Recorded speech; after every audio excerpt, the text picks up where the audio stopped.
Welcome to the pre-show, everyone. Glad you could make it. Just trying to get things adjusted. Don't touch it, it won't fall apart. How's everybody doing tonight? Good to see you, Field Guy, Uncle Dave. Good to see you guys. A little raspberry cranapple juice with Sprite mixed in. It's like a spritzer. I'm going to need these again tonight. I think my eyes are just going bad. So, going with my hair. My hair and my eyes went out on a date and haven't come back yet.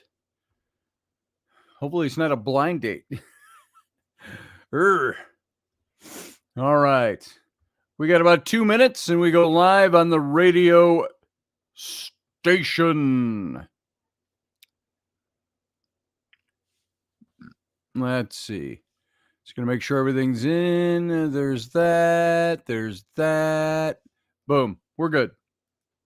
We're good and we're ready to roll very soon. Chuck Thurston, good to see you. Doing fine here, he says. Roger Rabbit, good to see you as well, brother. So, how's your day?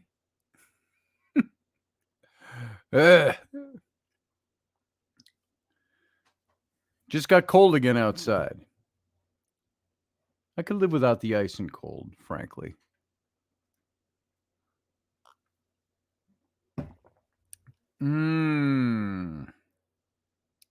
Hey, Chuck. I already did say hi to Chuck Thurston, but there, I've said it again now. We got about 45 seconds, and we go live on the radio.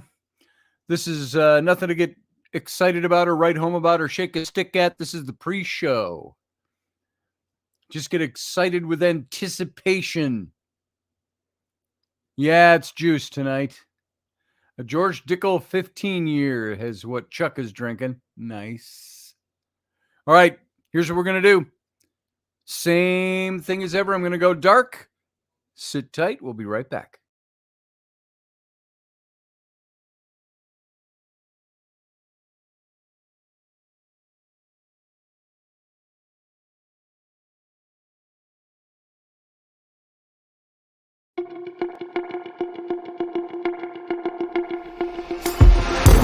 The Intrepid radio program with Scotty Roberts. Intelligent talk.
That's my sound.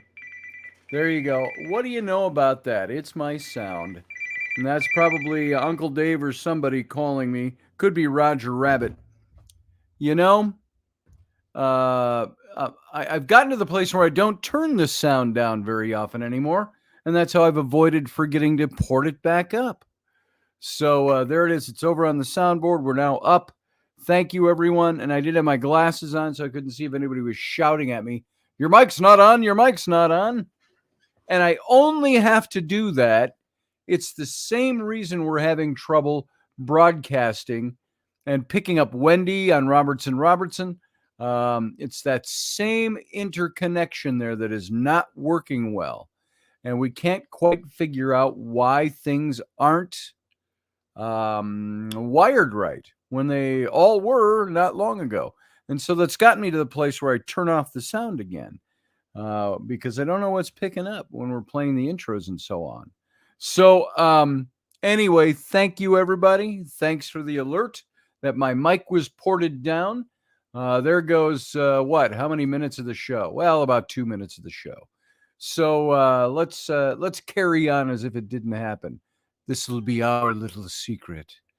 So welcome to the program. I'm Scotty Roberts, your host. This is the Intrepid radio program.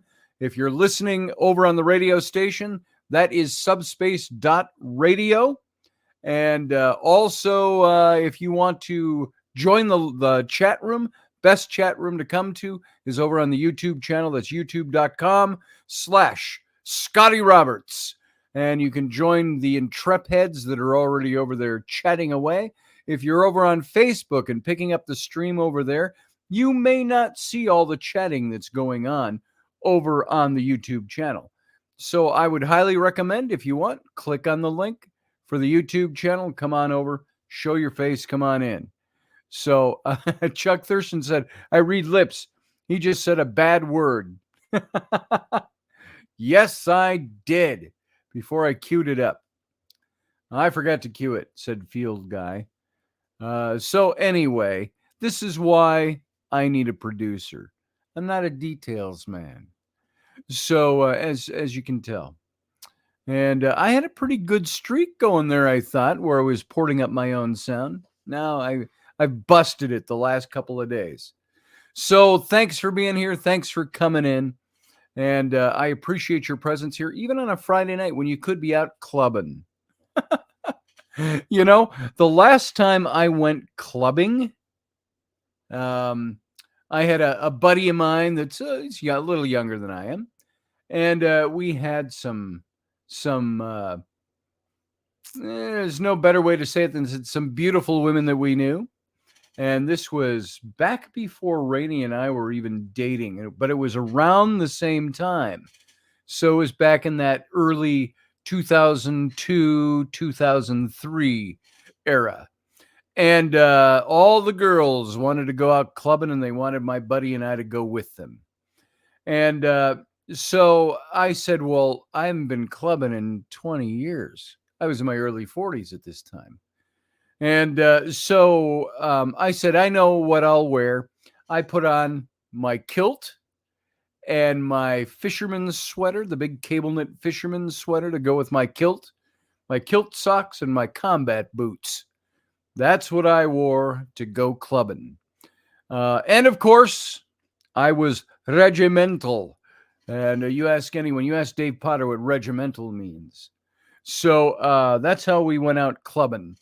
And what I was going to say about this is that one of these gorgeous women and Dave, you know who I'm talking. I don't know if you know who I'm talking about. You know this person, though.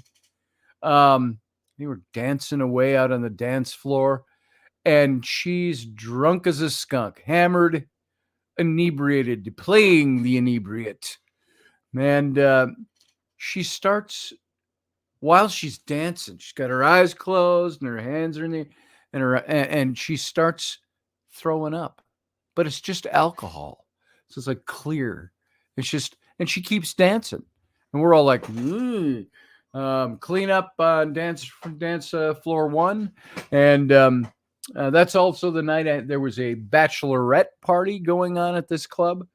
And I think I surreptitiously got my ass pinched many times beneath my kilt. And I'm like, whoa, if a guy were to do that to a woman would scream and cry abuse. It happens to guys, and we're like, hey, thanks. So, yeah, don't be spinning when you're regimental. Isn't that the truth? So, enough of that.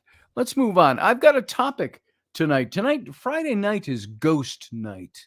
I've liked to dub it, and I like to find different kinds of ghost stories to engage ourselves with.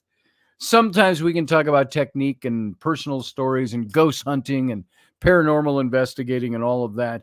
But I kind of like to look into, for Friday nights lately, historical ghost hunting. And if you've noticed by some of the topics that we've covered over the last several weeks. And tonight, I wanted to do something on Native American ghost stories. And as I was looking that up, I ran across a really incredible article. And I want to read parts of that article to you before we get into the meat of it. And I think it's a really interesting take on all of this. And then I want to get into 10 Native American sites that are ghostly sites. But now I'm going to do this. I'm going to warn you ahead of time. I'm not really talking so much about ghosts and literal hauntings. I'm going to be talking about the haunts of the tethered spirits of the Native Americans to the land. And this could be sound more like a bit of activism or a bit of history, a bit of looking at the ghosts or the hauntings that aren't really having to do with the paranormal, but in the spirit of, in the nature of what's being done there. So, might need to take a trip down there and see how many beads Carly can collect. Oh, you're talking New Orleans. Is it Mardi Gras time? The Mardi Gras. Is it Fat Tuesday yet? When was Fat Tuesday, or is it still coming? Field guy would know. Damn. And so let's move into this. And the first one I want to talk to you about is Indigenous hauntings. This is from a little magazine called Belt Magazine. And Belt Magazine is a digital publication for the Rust Belt and the greater Midwest. It was founded in 2013 as an antidote to shallow, distorted representations of the region. And they challenge simplistic national narratives by paying local journalists, writers, photographers, and poets to cover their communities with depth, with context, and the kind of rich insight that can only come from a deep relationship with the place. And so this is the Rust Belt. It's the Midwest. It's the Great Lakes. It's Minnesota. It's Wisconsin. And so I thought you might enjoy this because I read this and thought this is really interesting. Now, this is an article that was written in July of this last year, of 2022. And I want you to hear this out and see what he says. This guy called this article Indigenous Hauntings. And that's what initially drew me to the article, because I wanted to see if it was a serious article on indigenous ghosts and hauntings. And this is how he starts his article. He says, 2021 left me wrapped up in hauntings. It all started simply enough with White Magic, a collection of newly published essays by Alyssa Washuta Cowlitz, and filled with Washuta's vivid descriptions of places and feelings, and including more than a dash of popular culture. By the way, reading her name, Washuta, it makes me want to stop for a second and define something here. I'm a white guy that has a lot of belief and a lot of, I'm not an activist, but a lot of belief and a lot of support for Native American culture, and especially as it exists today. Many things I've learned from Reuben Fasthorse over the years, but I am definitely a Wasichu. You know what Wasichu is? It's a Lakota word, and it's a word for white person, white man, non-Indian. It also meant not native or a greedy person. I think that got attached with the whites stealing the land to get the gold and so on and so forth and things like that. Wasichu also means takes the fat, and a greedy person within the modern Indian movement. So I'm nothing more than a Wasichu, when it comes to, I'm a white guy who looks at this. I am certainly not a social justice warrior. I don't care for any of that crap. But these are things that I believe in, and they are things that I think are important. When I read my books, I've got a mini library within my library on Native America, Indigenous peoples, historical Native America. And I read that, and I taught this stuff to my kids, and I do on this radio show because it's something that I feel very strongly about, being a white guy. Now, does that mean I'm going to take my land and give it back to the local tribe? No, it does not. What it does mean, though, is that I support the cause in the here and the now. You look at Reuben Fasthorse and I and our interplay with each other. We both say neither of us were there when these atrocities happened, and but we're here now. And all we can do is live in the here and the now. Yeah, a field guy says, Scotty's white. When did that happen? It's on the days that my nose doesn't glow so red. That's when I'm white, really white. So let's get into this article a little bit because I think that you'll enjoy it. Yes, there is some entertainment value in it, but I think there's some things to be learned here too. So he's talking about this woman's book, Elissa Washuta, and it's filled with Washuta's vivid descriptions of places and feelings, and including more than just a dash of popular culture. And what waited for me, the author says, between this book's pages, and again, the book is White Magic. You can go look that up, probably on Amazon. He said, what waited for me between this book's pages unleashed the kind of obsessive melancholy I can only describe as the perpetual effect of someone who studies American Indian history for a career. And her name, the author, by the way, is Sasha Maria Suarez. And so Washitu was writing about hauntings. More specifically, she was writing about individual and collective hauntings of the past. How in America, indigenous peoples are made into spectacular ghosts that have been removed and yet remain tethered to the land, hence the title of tonight's show. Washitu writes that settlers once so feared the forest that they rarely ventured beyond their landing spots, but they came to need so much land for villages, fields, and herds that everyone foolish enough to have been living there for thousands of years would have to move or die. Now, this settler fear of forests, of the kinds of spirits that live in them, appears regularly in Indigenous literature. Chris Stark's recent Carnival Lights describes a haunted stretch of forest in Minnesota that drove out settlers. Louise Erdrich's classic Love Medicine series gives us a Fleur Pilanger's Stand, which chases out those who would take the forest solely for the fallen trees. Stephen Graham Jones grapples with Indian hauntings in My Heart is a Chainsaw. When native teen protagonist Jay Daniels recounts how her hometown of Proof Rock, Idaho, is haunted by Stacy Graves, a young Indian girl who died in Indian Lake one summer 100 years ago. She hypothesizes the sudden gentrification occurring on the previously undeveloped side of the lake has reignited Graves' anger. So this author of this article says, the more I looked at my bookshelves, the more I heard the whispers of Indian hauntings. You likely know the kind of story I'm talking about, in which vengeful indigenous spirits torment sometimes well-to-do white folks. As an enthusiast of the horror genre, I've seen my fair share of Indian hauntings.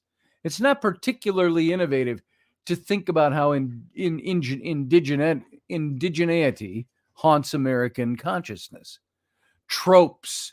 You've all heard them. You've all seen them in movies from the time we were young enough to watch Poltergeist. We've all heard these tropes of Indian skulls and burial mounds that are proliferated as if they're recurring fever dream of the genre masters. Big rainstorm, the house sinks into the mud that wasn't well founded, and up pops old bones of Indians. You built that development on an Indian graveyard? What's the matter with you? You know, that's kind of the trope that we're familiar with when it comes to Native American haunting in the horror genre. And maybe that's why Indian hauntings are so common, especially in older works. Most Indian ghost stories share an obscurity of detail, a messiness of the truth behind each story. And much like history, the only thing people are pretty sure of is that there's a long dead Indian haunting the very places where they lived and died. And remember, I've told the story a couple of times, but Rainey and I, when we were investigating with some paranormal investigators, the ranch house that was standing empty that we were going to be moving into on our horse ranch 17 years ago, 16 years ago, Rainey got a Native American man speaking to her in her ear, gave her a word that she couldn't identify. And the word was Hoiwechi. And it was simply a word that in Dakota means get out, which we hear from ghosts all the time. But it wasn't an abrasive or a harsh get out. It was the kind of get out that means you can move along. I'm okay. You're okay. Boom. Let's go. So we've all heard these stories, and but what each horror story fails to account for, what becomes the missing element to all of these long-held anxieties about dead Indians, is the simple fact that Indigenous peoples are still here, and in fact never went anywhere. They didn't vanish into the American past, nor did their pain and trauma, born out of displacement, dispossession, multitudes of violence, and a consistent erasure that marks us as specters on their homeland and marks them as specters to the whites. Indian haunting stories often get so close to the truth, at least as this author saw it. He said, our ancestors aren't haunting settlers. Settlers are haunted by the atrocities that have been committed to assure that these lands are considered American lands. As wonderful and beautiful as our country is, and as much as I love my country, yeah, we committed some atrocities. I don't apologize for those atrocities because I didn't commit them. But I will say we've evolved along the way. These are not the things we do anymore. However, you get somebody who's greedy enough, they'll do whatever they can do to fulfill the greed. Now, the author says he recently moved to Tijop, Ho-Chunk homeland. Today, most people know of it as Madison, Wisconsin, which is just a few hours to the east of here. I've spent my life as an urban Ojibwe person, he says, living within South Minneapolis, Dakota land, by the way, South Minneapolis. And this move was tremendously uprooting. He found himself again a visitor in someone else's homelands. But this time he had no lifelong experience to draw on. The landscape of that city, Madison, Wisconsin, was new. The presence of Ho-Chunk people wasn't always easy to find. He acknowledged that this was in no small part due to his lack of relationships. It's also not unusual to enter urban spaces and encounter no evidence of Indigenous peoples, past or present, at least unless you know where to look. Uncle Dave probably knows with me, you wander into downtown Minneapolis. I used to see 30 years ago, there were lots of Native American men, very identifiable by their appearance, wandering the streets down there. That's become fewer and fewer. I don't know that Ruben's coming on tonight. I did not call him, but he usually sees the topic, and he'll stop in if he wants to try to come in in the after show. Sarah asked that question in the chat room. So, Ruben, if you're out there and you're listening, or notice, you can come on in. after the top of the hour. So this author says he was baffled by the silence around Tejup, predominantly because the city sits on the top of numerous Ho-Chunk villages and burial and effigy mounds. And nearly every park or public trail that he walked has some marker of a mound on a map or on a plaque placed alongside it. And he knew that there were dozens of mounds on the University of Wisconsin campus in Madison. Many have been destroyed. In my short time here, he says, I've seen many students shocked to learn these facts too. Tell a student who climbs Bascom Hill every day that in order to build Bascom Hill in the late 1850s, effigy mounds were leveled, and watch their surprise grow. Such lack of knowledge is perhaps expected in a country where Indigenous histories have been erased. When Kendra Greendeer, a Ho-Chunk, wrote about UW, University of Wisconsin, in 2019, she said, there are important stories that aren't yet told by the monuments on campus.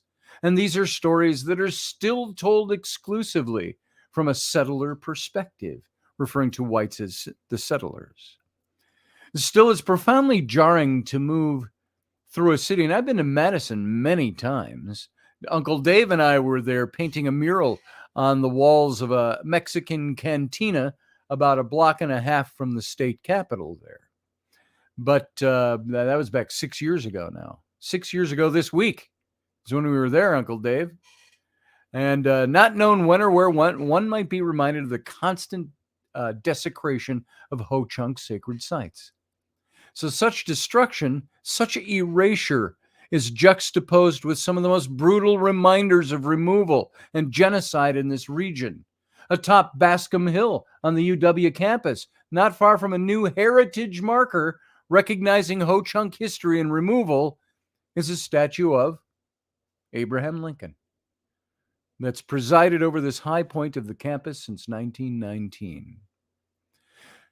Lincoln's legacy for Indigenous peoples in the upper Midwest and nationally is haunted by his authorization of the largest mass execution in U.S. history. And we've talked about this on this show before, of 38 Dakota men as a result of the Dakota War on December 26 in 1862, following the U.S. Dakota War in Minnesota-Makosi.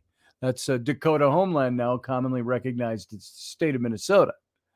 And and this is right during the Civil War was when this was taking place, that the settlers were being attacked by the Dakota warriors.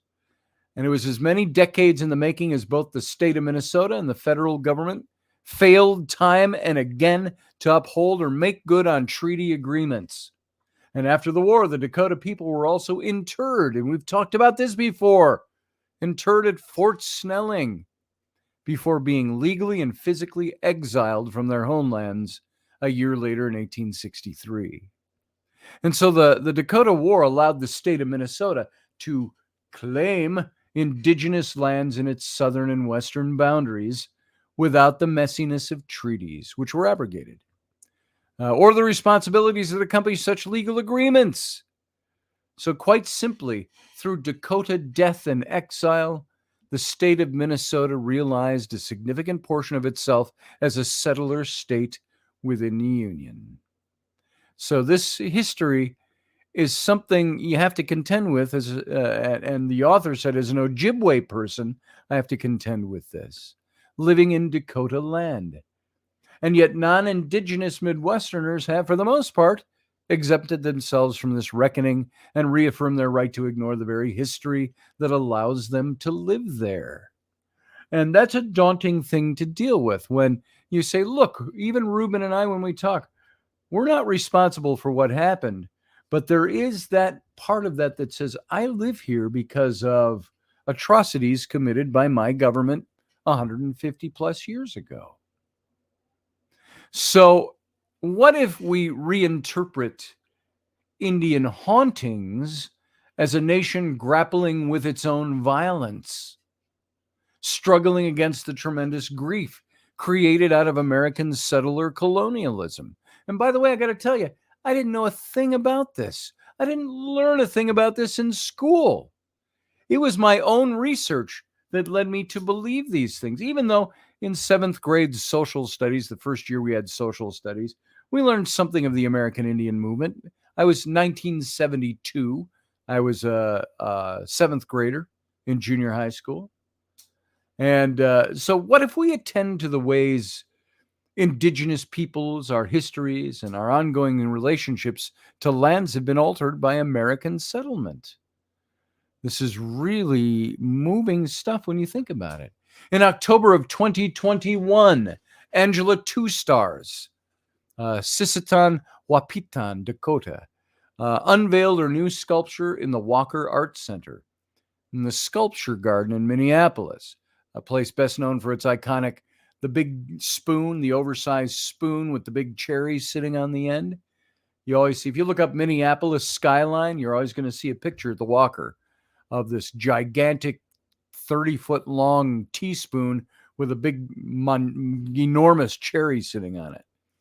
But Two Stars' piece titled Okasigiayapi, if I pronounce that right, is, as an NPR news story says, infused with the Dakota language, history, and tradition. It's I want to get there to see it at the Walker. Walker's right by Loring Park, for those of you that know Minneapolis, inner city park there. It's a beautiful addition to a frequently visited outdoor space in the city that Dakota people know as Bide Ota Othunwe, which roughly translates to the town of many lakes. Minneapolis, the city of lakes. You go about a mile south out of town on the main drag. It's still busy, but you go just into South Minneapolis and you hit the lake system, the inner city lakes. Lake of the Isles, Lake Calhoun, which is now called Midday. I don't know. It starts with Midday. And Cedar Lake and Lake Calhoun, I think I mentioned, and Lake Harriet. Those all inner city lakes are all interlinked. There's paths that go all around. A very popular place to be, especially in the summertime. And you're right outside the city. Well, you're still in Minneapolis, but outside the downtown area. And so the placement of the sculpture garden at the Walker might never have happened if not for the events that occurred in the same garden 4 years earlier. Now, those of you local to this state may recall this story. I do. In 2017, so you're talking 6 years ago, news broke that an artist was going to put up the Scaffold, was the name of the piece, an interactive sculpture that drew inspiration from several infamous gallows. Now, the gallows may not be the inspiration you expect to see in the sculpture garden, but for Dakota and other indigenous peoples, what they saw was absolutely horrifying. The structure was clearly influenced by the gallows where 38 Dakota men were hanged for 155 years earlier in Mankato, Minnesota. The reaction was swift, and Dakota people expressed hurt, anger, and renewed trauma.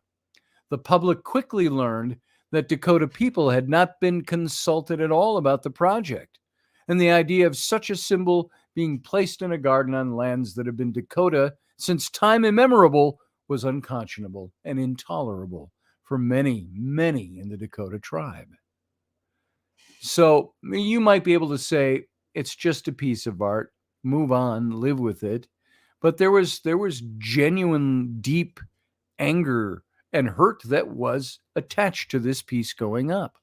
Go look up. I don't have a picture of it here with me, but go look up the 38 Native Americans that were hanged on the scaffold in Mankato, Minnesota.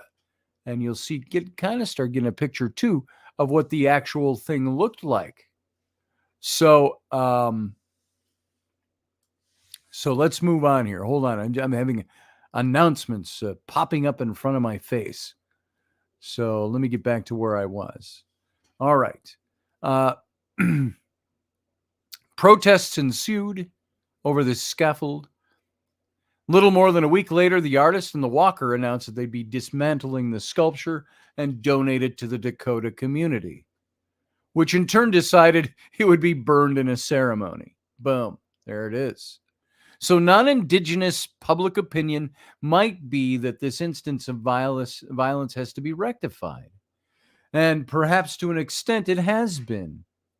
But Two Stars Peace does more to educate on the first peoples of that land than a gallows installation commemorating their death ever could.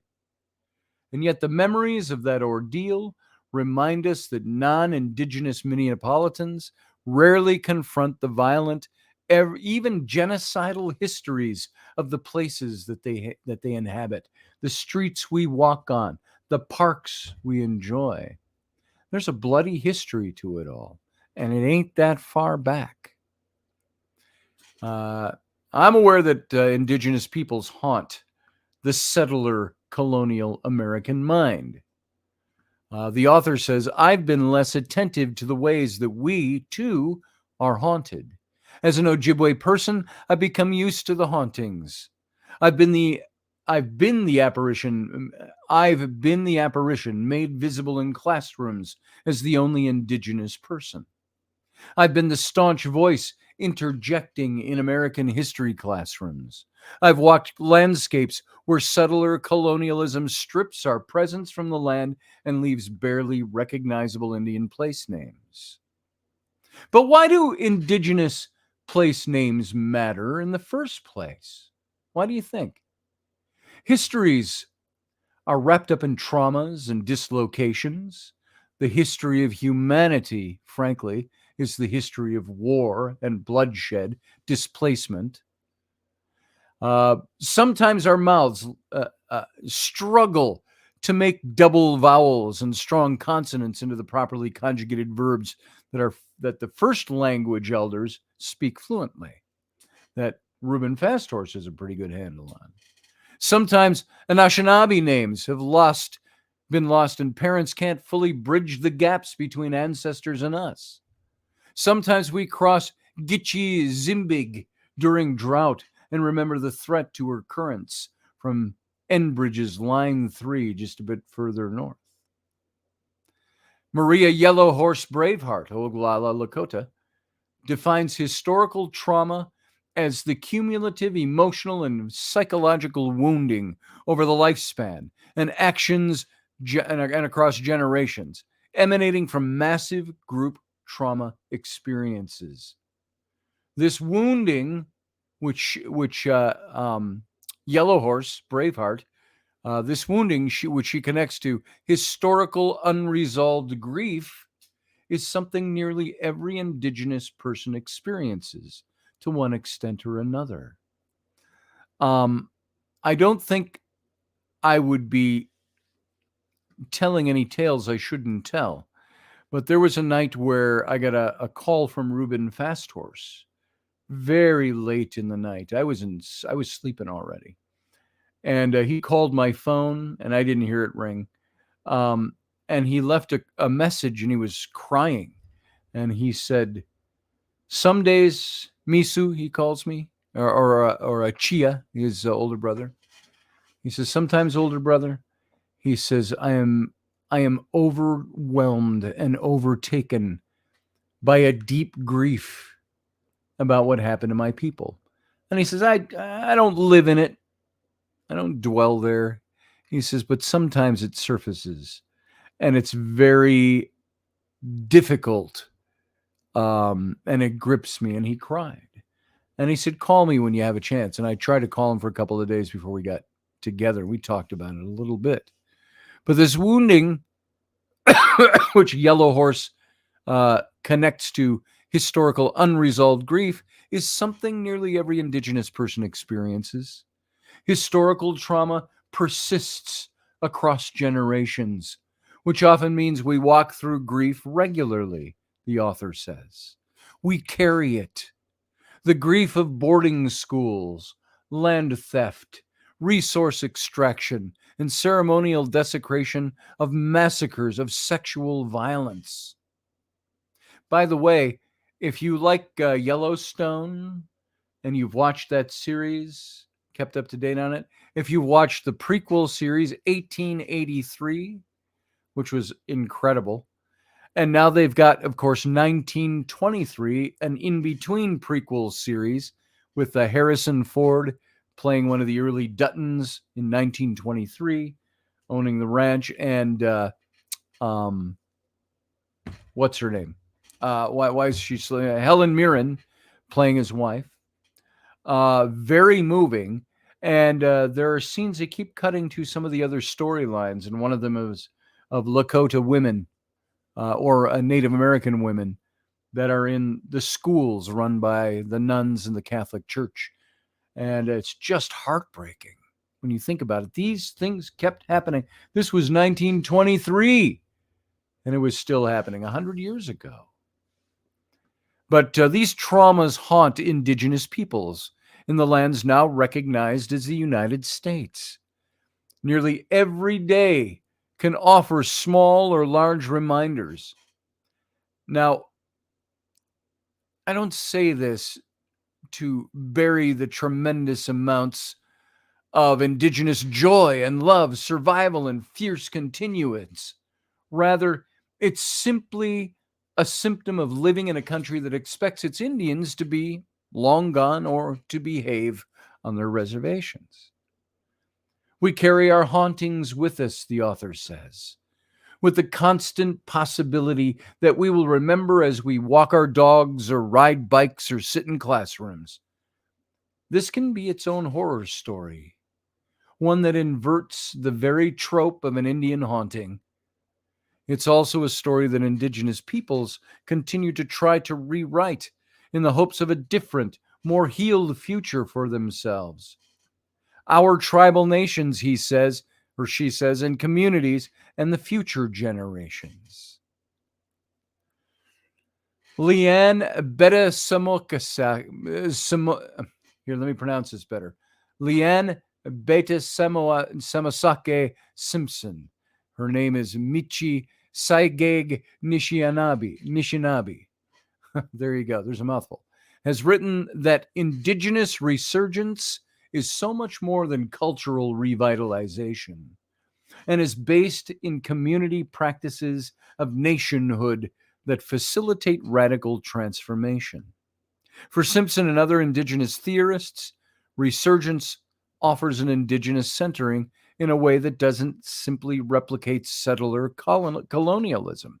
It explains how we learn and how we uphold Indigenous knowledges that have been stolen from us or driven underground.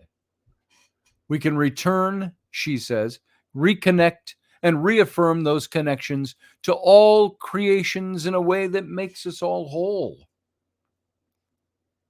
The author says, I think about the resurgences taking place across the Midwest, and I cherish the feeling of hope, of what Simpson refers to as radical love. Babies can grow up immersed in our languages now, attend language nests and schools like Ndazi Wigig, I think I'm pronouncing that right, charter school in Red Lake, Waduka Dading in La Corte, Orioles, or Bedote Learning Center in Minneapolis. She says, I pray that for them it will not be a struggle to think and speak in Anishinaabemowin. I pray that they have access to knowledge about plants, animals, and Manadusang. May their relationship to our traditional foods be the easiest thing in the world as they fill their bellies with squash and manuman and fish. May our ceremonies carry them easily across reservation lands, rural lands, city lands, waterways, all the sacred spaces known to the Indigenous peoples. May they see themselves everywhere and know that the land and the many peoples who live upon it welcome them. In 2021, the Mille Lacs Band of Ojibwe erected signs along the 1855 border of their reservation.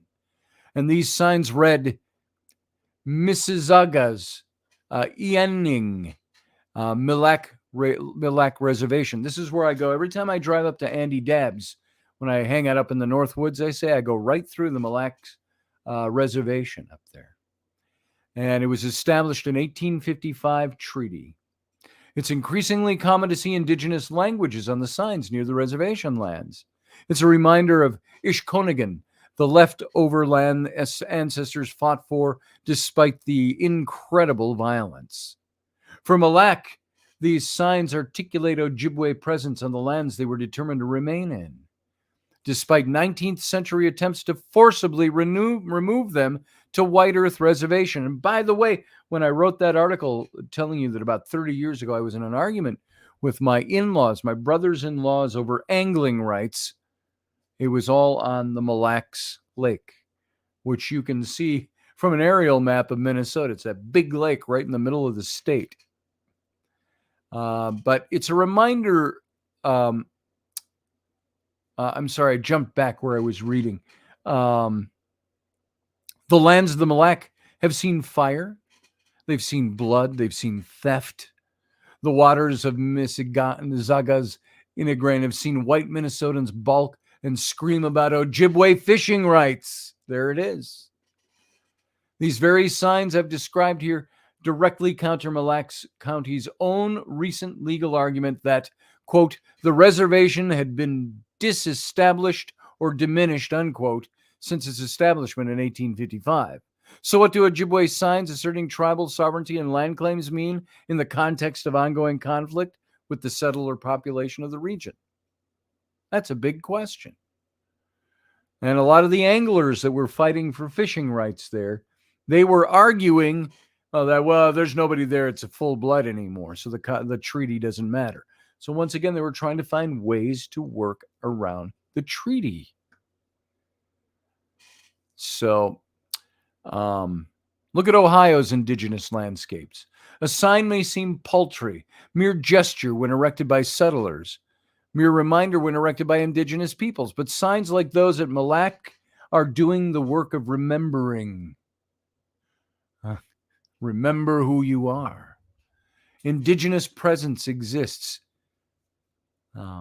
If the Mille Lacs Band of Ojibwe says their original reservation boundaries remain intact, which was reaffirmed by a federal judge in March of this year. Last year now.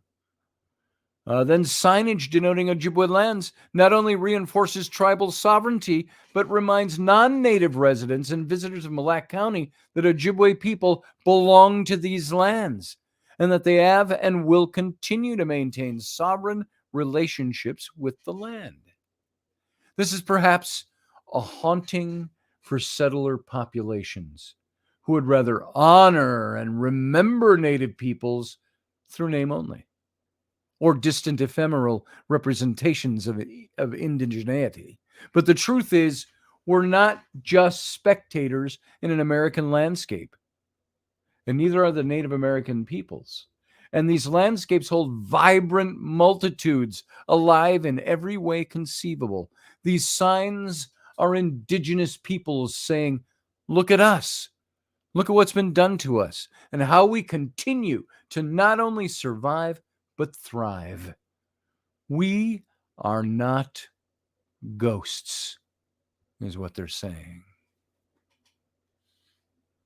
Just a second, I've covered some things up and I've got to just check my time here. Okay, yeah, we're good. We got about 10 minutes left. So these acts of resurgence are about upholding cultural knowledges, which inform indigenous identity in inherently political ways. And through language, through signage, through ceremony, through harvestings, and so many other practices, they are reaffirming their connections to the lands that history says have been wrested from them, and which our treaties said they could keep in perpetuity, even though the treaties were a result of an injustice. So perhaps you too can see the poetic brilliance in the answer to indigenous hauntings being indigenous life. Indigenous peoples resurgent ruptures the Indian ghost and forces non-indigenous peoples to look at how silences around indigenous presence have invisibilized us, and how through their own reclamations are telling a very different story. When settlers, us white guys, Washichu, speak of Indian burial grounds, of vengeful native ghosts. They recognize not the death nor the disappearance, but the physical vestiges of history. They speak of hauntings as evidence of a past that's still ongoing.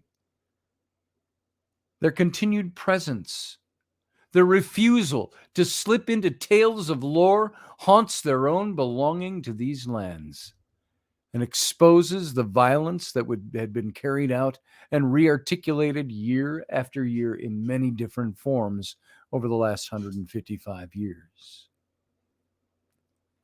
The author says, "We are not ghosts, but reminders of lands violently taken and peoples brutally oppressed.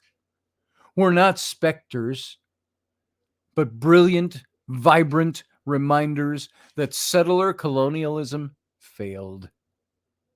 We have remained, as always, present, and though we too are haunted by American history, we see a different kind of future, one where the horror story ends and Indigenous peoples finally walk out of the haunted house and into the sunshine of a bright tomorrow." Oof, man. This author, Sasha Maria Suarez, she's a direct descendant of the White Earth Nation Band of Ojibwe. She's an assistant professor at the University of Wisconsin. Her work has been featured in Indian Cities, Histories of Indigenous Urbanization from the University of Oklahoma Press. And she's still currently working on her first book as of right now in 2022. So there you go, folks. That is a look from a Native American at Indigenous hauntings, but perhaps a little different than you might have expected. I have a lot more material, and I've only got a couple of minutes left, frankly. I've got about 5 minutes left before we have to sign off on the radio. But I brought up a couple of things. I've got 10, this thing, and I've got a bunch of pictures. 10 public lands with powerful Native American connections. Did you know that all public land was once tribal land?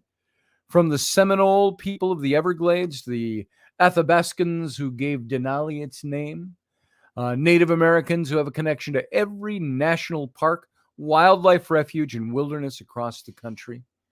And American Indians and Alaska Natives are incredibly diverse, with over 570 federally recognized tribes and over 5 million members. Each has their own culture and their own tradition. And while their contributions are often viewed through the historical lens, these traditions and these cultures are alive and thriving throughout the interior. Historians and interpreters, including many with Native American heritage, continue to shine a light on these overlooked and often dark chapters of our history. And visiting public lands and hearing the stories of these proud and resilient people is a meaningful way to better understand and appreciate these nations, their history, their perspectives, their cultures, and their contribution to this nation. We've got a couple of minutes left, and I've got a bunch of pictures I wanted to show you. And let me start by just giving you one. I've got them all in order here. Let's throw this one up. I'm going to take the banner down so we can actually see what I'm talking about here. And I'm going to take off the scrolling banner. And so the first picture I have in here of these sites, this is, of course, you will all recognize this site as what we call Devil's Tower.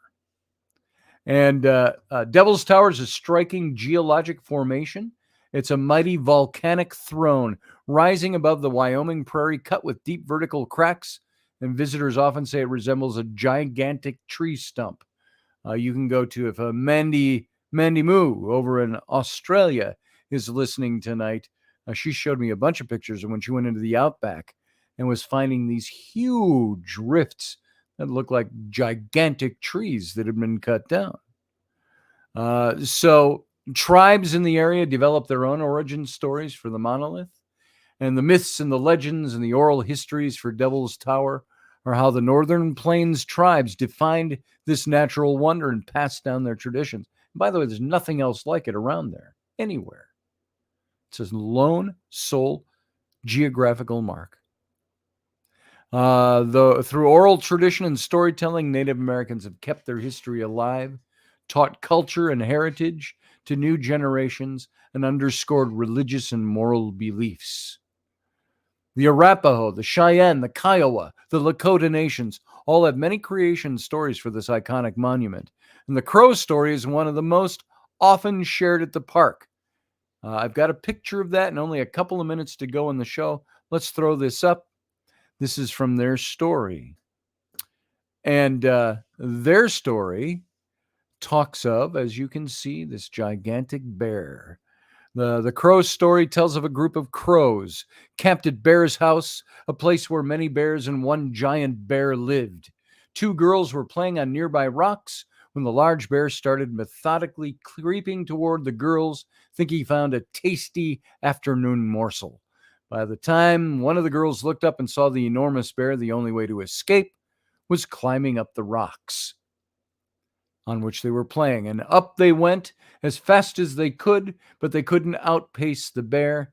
The Great Spirit, seeing that the bear was about to catch the little girls, caused the rock to grow out of the ground. And the rock grew so high, it dwarfed the trees and the skyline and put the girls out of reach of the fearsome bear.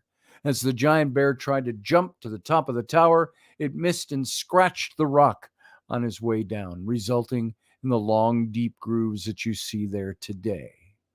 Visitors today can imagine that bear raging at the towering monolith as told in the creation story.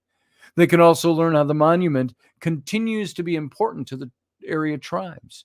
Modern tribal connections are maintained at this site through personal and group ceremonies throughout the year. Sweat lodges, sun dances, and other traditions are still practiced at the monument today.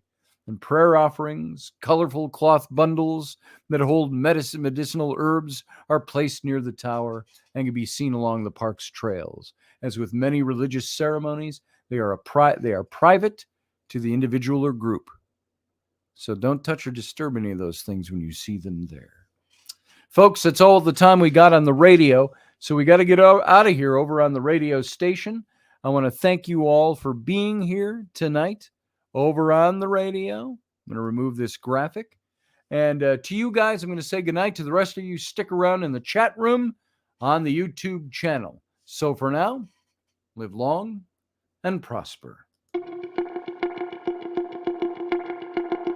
Join us every weeknight at 9 p.m. Central Standard Time, 10 p.m. Eastern.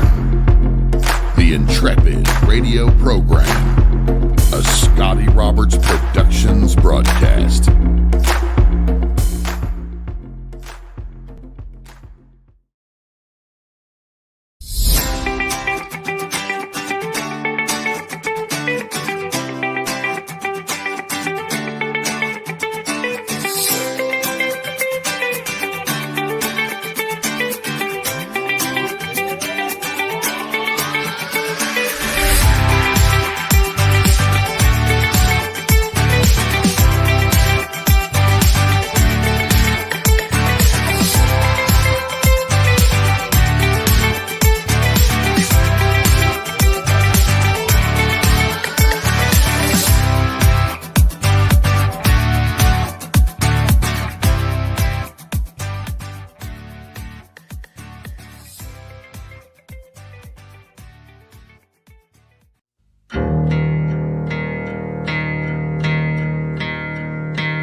Arr, folks, welcome to the captain's cabin. Here we are in the after show. It's Friday night, and I'm sure you got nothing better to do or no better place to go. Otherwise, you'd be there doing it. So welcome on board for the post-show tonight, folks. This is an amazing topic. When you start digging into this with any modicum of research at all. And there's so much to it. Some of the places, I'm going to show you just some of the places that we were going to talk about that we didn't get to in this article. But here, you take a look at this. This is not the Serpent Mounds in Ohio. This is the Effigy Mounds National Monument in Iowa. So that's in Iowa, just south of here. Then I was going to talk a little bit about the Everglades, National Everglades, I guess they are. It's not it's a national park, but this is also tribal lands, the Everglades in Florida. Then there was the Billy Frank Jr. Nisqually National Wildlife Refuge in Washington. We're going to talk about this a little bit more. And we'll keep this all up, and we'll cover this maybe the next time we are in. And so this is another one of them. Next, we had I suppose I could put my glasses on. That would help me see the buttons I'm pushing and everything. The next one we had up here was Fort Union Trading Post National Historic Site in Montana and North Dakota. That's this. And that would be probably awfully darn close to the Little Bighorn. If you're talking Montana, North Dakota, Wyoming, it's all right in that little triangle area there. And these are some young ladies there. What a beautiful place. And of course, you have Bryce Canyon is another place. Now, this is a place I have never been, and I would love to go see this place. But Bryce Canyon is in Utah. I was so close to this at one point when I worked out in Utah for several months, about 4 years ago. But it's a surreal landscape of sandy, rocky spires called hoodoos. And there's more to this, but I'm not going to get into it tonight. I just want to show you what we were going to talk about. Then you've got the Kobuk Valley National Park in Alaska. So my wife loves going up here. I don't think she's been to Kobuk, but her sister, her husband, and their kids live up there, and Rainey loves going up there and salmon fishing every summer. And she took Flynn this last summer, which was pretty cool. You probably all remember that. That's very recent memory now. Then you've got the Crow Canyon petroglyphs in New Mexico. We were going to talk about this park. And Rainey actually had some pictures in Nevada that she took, the Red Canyon or the Red Rock Canyon or something like that, of some of these petroglyphs. Look at how well preserved those are. And but that is another one of the areas we're going to talk about tonight. Lands with a very powerful native influence on them. And the last one I have up here is one we're fairly well familiar with, if nothing else, at least by name. And that's the Trail of Tears National Historic Trail. And did you know, and I'm going to maybe talk a little bit more about this for a couple of minutes, that the Trail of Tears National Historic Trail travels through Alabama, Arkansas, Georgia, Illinois, Kentucky, Missouri, North Carolina, Oklahoma, and Tennessee. And it marks the paths of the forced removal of all 5 southern tribes, the Cherokees, the Choctaws, the Creeks, the Chickasaw, and the Seminole. And they were forced to territories west of the Mississippi following the Indian Removal Act of 1830. And although the Indian Removal Act of 1830 passed by only 5 votes, approximately 100,000 Native Americans were forcibly removed from their homelands over a span of 20 years. And fighting back, nations like the Cherokee or the Aniunwia won a case in the Supreme Court that ruled in favor of the tribe's previous treaty. The Cherokee also had shown the federal government that the vast majority of their people did not agree to leave. But that was not enough. In response to the case, President Jackson reportedly said, Chief Justice John Marshall has made his decision. Let him enforce it now if he can. And in 1838, 6,000 state and federal militia troops forcibly removed 16,000 Cherokees, first into large prison camps, then 1,000 marched over 800 miles to Oklahoma. And it's conservatively estimated that over 4,000 Cherokee people died. 20% of the Cherokee population. One survivor recalled how his father got sick and died, then his mother, then one by one his 5 brothers and sisters. One each day, he said, then all are gone. The Trail of Tears was made into a National Historic Trail in 1987, a testament to devastating oppression, injustice, and cruelty endured by Native American people. And by the way, that last line, that was written by the U.S. Department of the Interior. So their take on it. So these were some of the things. There were a couple of more, which I don't have pictures mounted up for them. But we were going to talk about, after the Trail of Tears, the Knife River Indian Villages, the National Historic Site in North Dakota, and what happened to them. That was actually the last one on my list. So that's what we're going to cover tonight. We'll cover these another time, maybe sometime next week. We'll get to that. So let me get that out of here and go back to this. And here we are, back in the captain's cabin. And the tribe in Georgia, says Field Guy, sued and won. Yeah, that's a good thing. Tribes in, weren't there 5 tribes in Oklahoma just last year or the year before that sued and won back sovereignty of their native lands, on which many of the cities in Oklahoma sit on? They haven't done anything to it, but they now distinctly own them, which is very interesting. So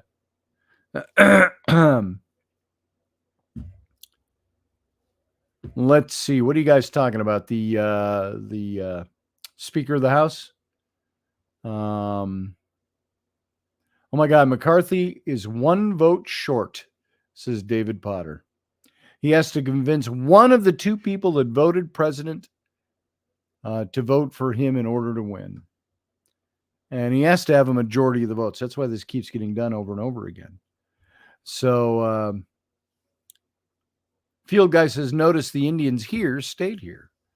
I think you're talking about New Orleans area, Louisiana. Doesn't matter who the speaker is, they will F it up like they all do. Yeah, I'm as cynical as you are about that, Field Guy. And the tribe in Georgia sued and won, he said. Most of Oklahoma is now Indian land. Yep. Steve Clark, yep, 5 tribes in Oklahoma did now waiting to see what happens. Did and now waiting to see what happens. Exactly. The Paiute in Nevada were given Pyramid Lake, and that's about it. Yeah, here you go. Go live on this lake. So it's a big issue. I got to tell you. So I'm going back. I'm scrolling back just to look at some of your comments. We'll go backwards here and see if that's any help to us. Alaska has the 2 things I hate: cold and all sunlight. Yeah. Steve Clark, they used to reenact the treaty signed in Medicine Lodge, Kansas, which is only about an hour south of me. Paul Brew, welcome, Paul Brew. My brother just got back from Alaska. Alaska's a pretty cool place. I haven't been there. Cool by my wife's stories. She wants us to move up there, and I'm like, no, I don't think so. I don't want to move to Alaska. She said, it's warmer up there than it is here. Well, right now it is. We got 6 feet of snow outside. I don't want to move where you get traditionally 10 times that much. So I'm getting tired of cold and snow and ice. I'll visit it sometimes, but I've got a hankering for the desert Southwest. I'm just saying.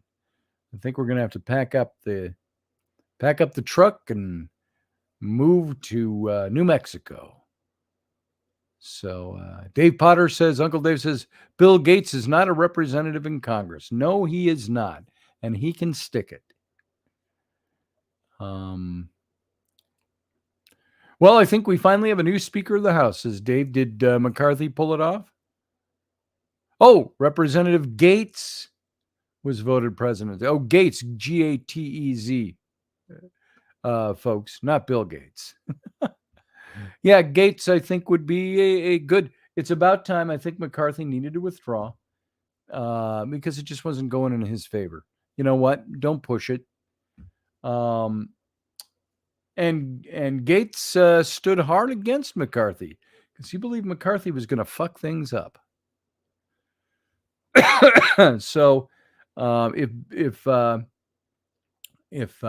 Representative Gates is the Speaker of the House, more power to him. I'm all for that. I kind of like that. Yeah, Rainey would send me photos from Alaska when she was up there in August. Was it August or was it the year before? I think she was up there in August both times. But the sun would go all the way down to the horizon and then just swoop right back up. So, midnight sun, but 24 hours of darkness in the winter. Boom. There it is.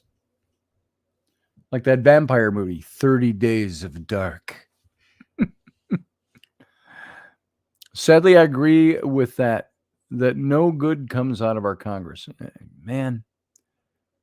It's like I used to listen to Rush Limbaugh. Rush Limbaugh used to say that he said, I remember he was the first one I heard that coined this. He said, gridlock is good, especially when it comes to Congress. He says, the longer it takes the Congress to vote on any piece of legislation, the longer the American taxpayer gets to hold on to their wallet. And that's the truth. So did anything good thing come out of Congress? Maybe a few good things, snippets, table crumbs. But this politicking over the last several days for getting the Speaker of the House is indicative of the internal politics that go on in Congress. It's kind of dumb. So, still not going in McCarthy's favor. And Gates voted present, not president. Oh, gotcha. I thought you meant president of the House, the Speaker of the House. So I read that wrong. Got it, Uncle Dave. Let's see what else was going on here in the chat room. Elderberry says, "Arg, Captain Roberts, time for you to get in your corner." Arg. That's right. I'm in my corner, I think. Good to see you, Elderberry. Let's see. And you know why Congress is so populated these last few days? Nobody wants to leave because to vote the Speaker of the House requires the majority of those present. So nobody can go anywhere. So they're all sitting still. So Paul Bruce says, smoke 'em peace pipe. Or some kind of pipe. So Cordia says, hi, Scotty, just arrived to where I lay my head. My friend performed music with his beautiful partner. They're amazing together. Outstanding. Must have been a nice evening. Chuck Thurston said, way back, interesting aspect. I talked to historians for the Shoshone and the Paiute, and neither ever buried in caves, and both warned me of the dangers of that. Trying to decipher that in my head, brother. think I get what you mean. Uncle Dave says, yeah, that's a petrified tree stump, Devil's Tower. Sure looks like it, doesn't it?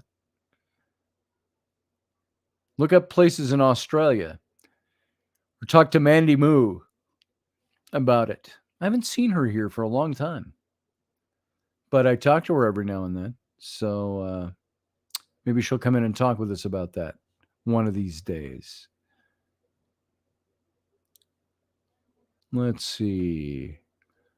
Lanky, tall, skinny, black eyes, white skin that looks like it's rotting off. What is that you're talking about? Like some kind of Slenderman thing? Chuck Thurston, I know of an Indian burial cave in northern Nevada. That's a tale for another time. Something I will never forget. It that guarded it won't let me. Oh. Now I see what the antecedent of it was in your later comment. Yeah, you'll have to tell us about that. Let's see. Being only half native, says Philip Blair. I didn't save children from being sent to those horrific residential schools. Being only half native didn't save. Oh, I see what you're saying. Being only half native didn't save many of those children from being sent to those horrific residential schools. Right. Let's see. See what else we got in here. The war against Indians in Nevada, says Chuck Thurston, at least was far from a one-sided war. Both the Indians and the whites did horrible actions, driving the war between them onward. Neither side looked for peace. Exactly. And this is not to say that the Native Americans were only these peaceful, loving. They made war amongst themselves. They took slaves. They killed. They did things just like anybody else does. So, but it is saying that what the United States government did to them is atrocious. Let's see. Native place names or bastardized versions are a pale way of honoring the poetic essence of the people they removed. I agree. It's pathetic and pale, but there it is. Hey, Sarah Yusuf, I see you in the chat room. Going back to 9:37 tonight, or maybe 10:37, where you are. Roger Rabbit says that sort of gives me an understanding about the issues some have with the Confederate statues. I never thought art could be hurtful in that way. Makes some sense after this. Yeah, there is some sense to it. Let's see. Is that crazy horse in the thumbnail, Scotty? Asked Philip Blair. Oh, in the thumbnail, if you go over to the YouTube channel, you'll see the graphic for tonight's show. Or if you go to my Facebook page, you'll see a bigger one. No, that is actually a graphic that I had done with some AI art. And I just put in the parameters of native homeland. Here, I can tell you exactly what my parameters were. And it gave me that graphic. The parameters were ancestral lands, Native American ancestral lands and heritage, cinematic color and scope is all I put in there. That's what I got. And it was a pretty cool piece. Came out. It had 3 segments across. I used the top 2 for the graphic tonight.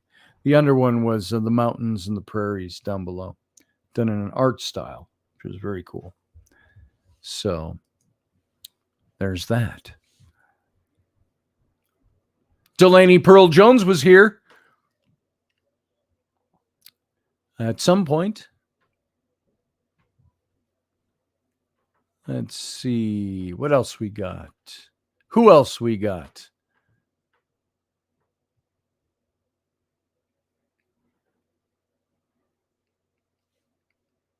Do you think that non-native peoples carry on energy of generational sin? Asked Sarah. I think everybody can to a certain extent.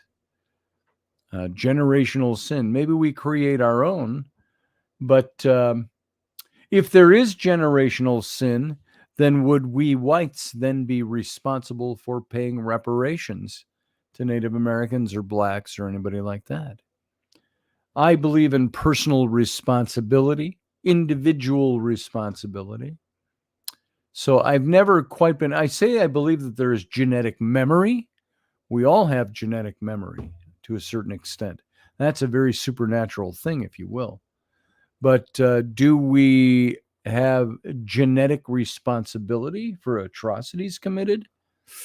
No, I have to say no on that one, because I believe everybody is capable and culpable when making their own decisions. And so if you decide to commit an atrocity, should that be passed on to your children's generations? No, I don't think so. I know biblically it speaks of the sins of the father carrying on to the sins of the sons.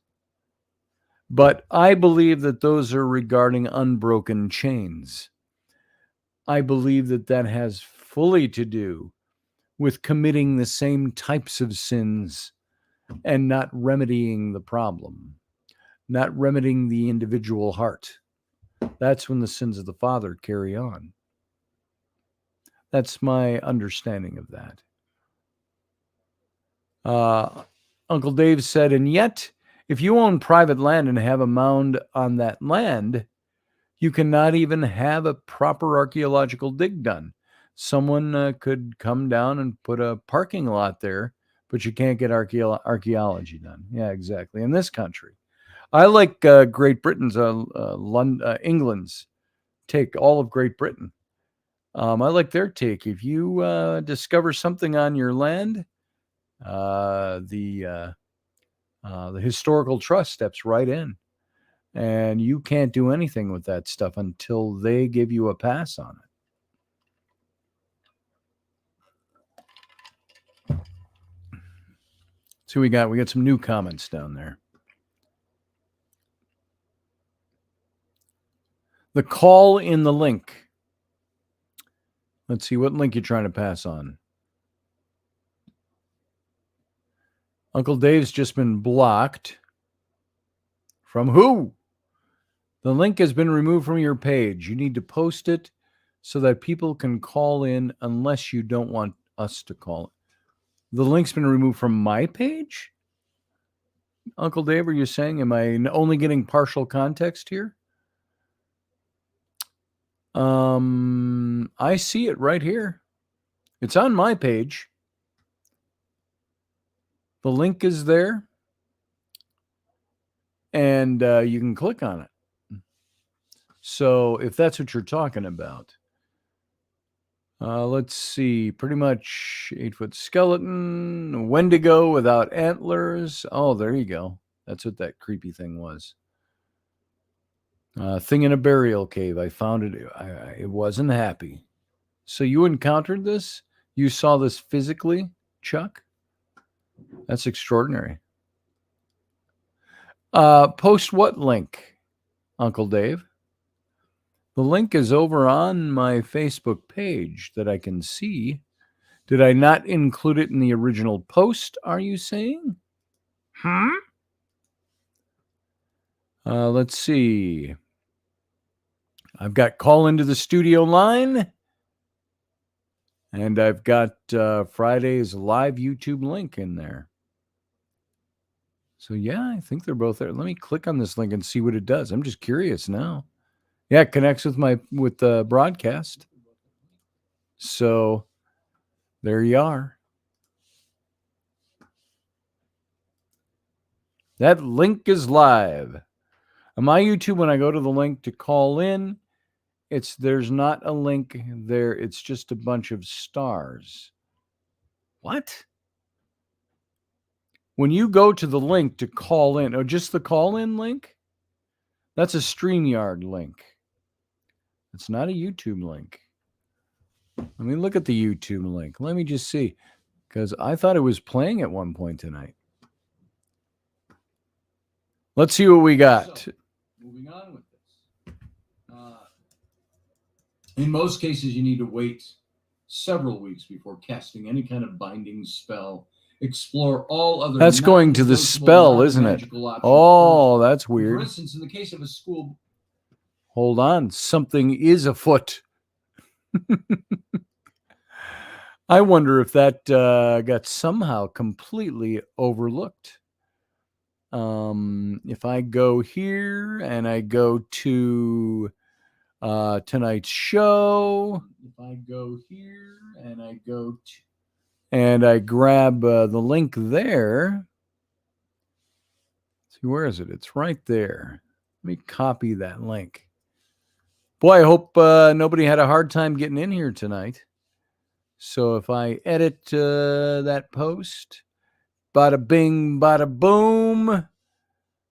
Here is the Friday Nights Live YouTube link.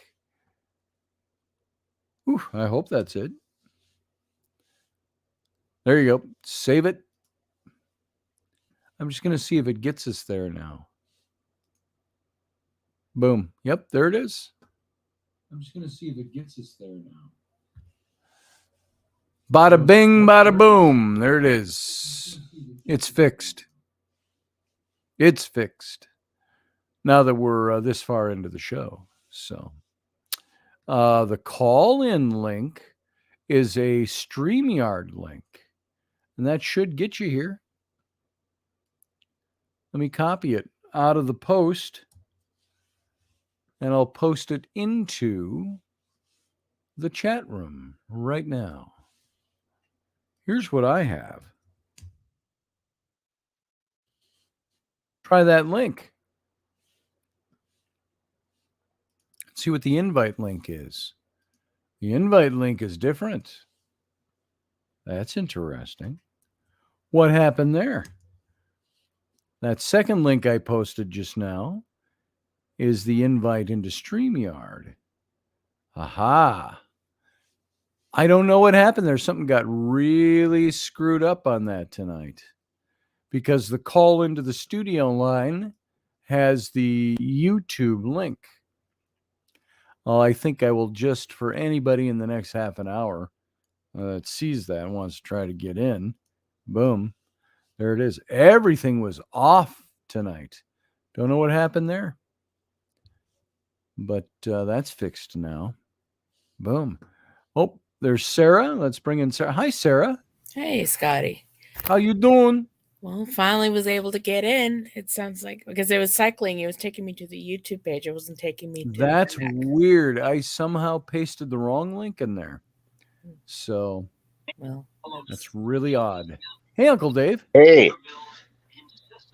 I thought I was in the Twilight Zone, man. Like everyone's like, no, the link's there. No, it's not. It was the wrong link. Oh. There was actually a YouTube link for getting into the StreamYard show. That's interesting. Oh. Hey, Paige Rockwell's soiree. I guess I'm invisible. See you, bye. I just saw you. Did you come in like a long time ago and I missed you? I did. Oh, what a crazy night. Yeah. How are you, Sarah? I thought it was a good night. Your show was great. Your show was great. Oh, you're not talking about the show. No. Just life in general. It's the full moons. Yeah. Full moon. There it is. There it is. I ain't Strange is working against me. Sorry about that, Paige, if you're still around. I didn't see you right away. You don't have to be a fid. You don't have to run away. Be a fid. You don't have to run away. So what's on your mind, Sarah? Sarah, do you have a scratchy throat too? Yeah. I'm probably not going to talk to How did KB get us all infected over the internet? That's what I have no idea. Yeah, it's probably a computer bug or something, right? Oh, that could be. That could be. I have been on the computer a lot lately. Computer virus, or. Oh. But my question was, in terms of the Native American cultures and everything as well, that connection to, like we were, the title of the show, the connection to the land. What makes that special? compared to, other non-native cultures. Because yeah, as far as, colonialism is concerned, that's a type of trauma, with the relationship between trauma and the paranormal. That certain Native American, or, quote unquote, native cultures of, that have strong connections to certain land through territorialism or whatnot. The relationship to the unique relationship that they have to, the paranormal, that you were kind of, talking about earlier.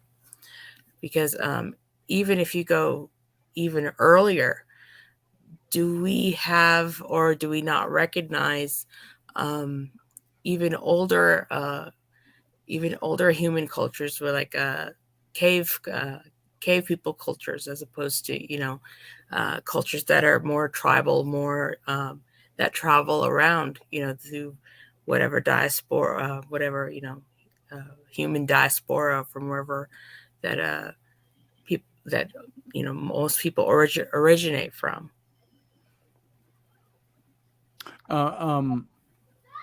So your question is, I lost it in there. I almost pulled a Professor Bauer. You did. So talk for a whole 10 minutes. Okay, I'm saying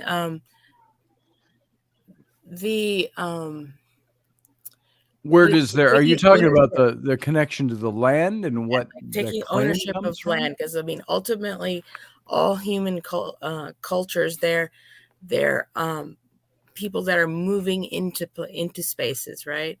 From wherever they're evolving or originating from, whether it's out of Africa or whatever the landscape looked like, if it's Pangea or but I mean, what is it about Native American, or not just in the Americas, I mean Native cultures that take ownership of that land and say, okay, this land is the land of the Dakota, or the land of the Ojibwe, or the land of whatever cave people that come before it?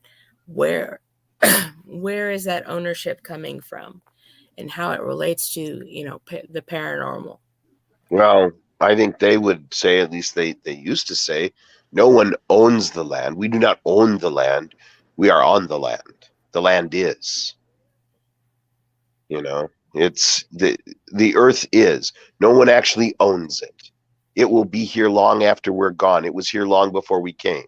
We occupy it, Right. and we steward it, but nobody really owns the land. Well, I mean, I'm talking about ownership to actual connection, because as time goes on, we have different layerings. We have Native American hauntings. We have stuff from the Revolutionary War, the Civil War, World War I, World War II. Every major traumatic events that's occurring through history. It's all being layered one on top of the other. So, I'm talking. There's just supposed to be, a connection of through space and time. Oh, we lost Scotty. Yes, so. Oh no. Goodbye, Scotty. Yeah, I understand what you're saying, and I think the only way people really purchase land is with their blood, and clearly Indigenous peoples, and if you look at the battlefields of the South, many men paid for that land, or paid for our freedom with their blood, and that makes that land sacred. Are you saying it's sacred through traumatic energy? Yeah. It's been because all those souls sacrificed for land, really. So when you look at the Civil War, when you look at the war with the indigenous people, when you look at the Spanish American War, when you look at any of those things, when you look at World War II or Vietnam or World War I, all those things were wars over land and territory paid for with the sacrificial blood of the soldiers that were sent there to fight for it. So if that is the case, in case of the establishment of traumatic energy, then what is the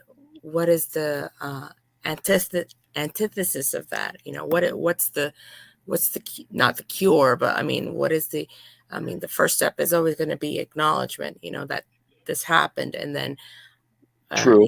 through compassion, or what needs to be done to heal that particular trauma.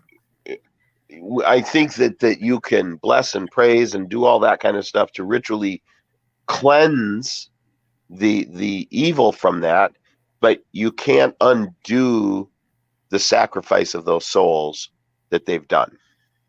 Okay. And so by doing that, I guess what I'm saying is you can't give that back. It is what it is. The people of that time gave their lives for it, and there's nothing we could do now to undo that, in my opinion. And I'm a firm believer that the treaties need to be honored, and people need to adhere to those treaties. We set those treaties down. Well, to people who sign those treaties with honor, and by those people I mean the Native Americans, they believed that they were signing a document that was going to be true. I am not certain that the people on the other side wrote those documents with the intent to keep those promises. Right. I'd like to think that they were honorable enough when they wrote them out that they meant it, and then the people that followed behind them went, "Oh, there's gold there? Well, we didn't know that when we gave that land to them, so we're just going to disregard that now." It's much easier to think that the people that wrote the document were honest and the people that followed them weren't. But I can't, looking at the way government works, I can't believe that when they wrote those documents, they meant as long as the rivers flow and the sky is blue and all the things that they put in there, meaning forever, that they actually believed it would be forever. So the documents themselves, by the way, folks, just had a power outage. Just went flash, boom, it was pitch black, and we're like, wow, hey. Followed by two little screams. Yes, that was pretty much it. And so it took I know my girls a couple of minutes to come back up. So it wasn't everything. It was, I think, 2 heaters got plugged in. Breaker. So it's just a flip of a breaker. So all these treaties had the words "in perpetuity" written in them, meaning. And I would like to think that the people that wrote them were honest, but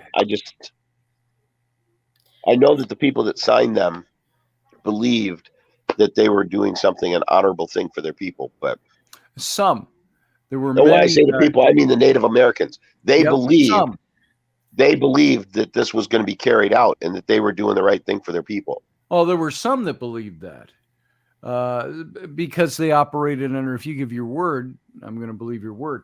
But there were many. You pick up a book like "Bury My Heart at Wounded Knee," or you start looking at the treaty histories, and you'll find that there were a lot of the chiefs didn't want to have anything to do with these treaties.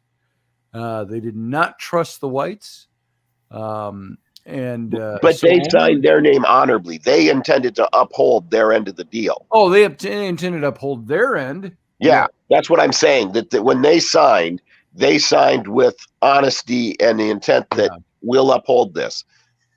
And there's some that wouldn't sign. They just wouldn't sign. They walked away. Yeah, I mean, some were even coerced into signing. I mean, it seems. Well, they hunted them down. Yeah. It's like Red Crow, Little Crow. Little Crow's war last 2-3 years. They chased him down because he refused to sign. And sign away his people, and he kept losing. His people kept dwindling, and kept getting pecked off as they were in hiding and ran from place to place to place. So there's no rebalancing of fairness. No, that's No. an seems to be an impossibility at this point. To me, it's the same as the slavery. There's no way to undo what was done hundreds of years ago. So you shouldn't try, is in my point. You don't try to undo what was done. You try to honor what is. Now, there are things you could do, like in the terms of the reparation for slavery. You could create a thing like the GI Bill for African Americans, where they have extremely low rate or no rate loans on starting businesses and things like that, to give them a leg up and help them out. That doesn't cheat somebody else out of their property. What? Excuse me. Choked on my drink. Yeah, my audio's going wonky. It does that from time to time on this phone. So you could do things that would give reparations to them, but just throwing piles of cash at them, that's not going to do it. Because what happens 10 years from now, the descendants of those people are going to be, well, I didn't get any cash. My grandpa didn't share it with me. And yet when you talk to people that actually went through the civil rights movement, that actually were clubbed by cops and had bricks thrown at them and faced hangings and things like this. Well, excuse me, I still got that.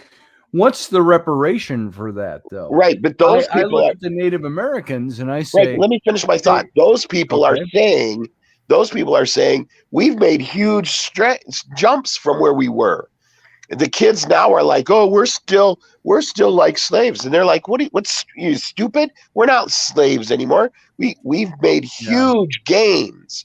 Don't belittle the gains that we've made.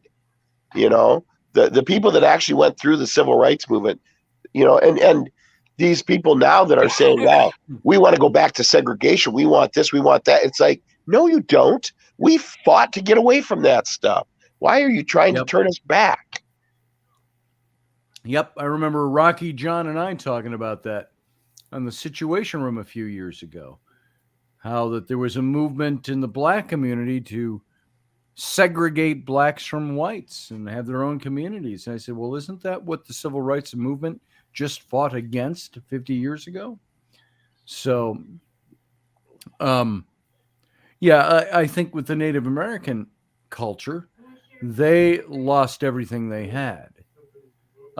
As a culture, it was taken away, and they were driven onto something else. Is there a difference from having a black slave lord or overlord to sell you to white slave traders?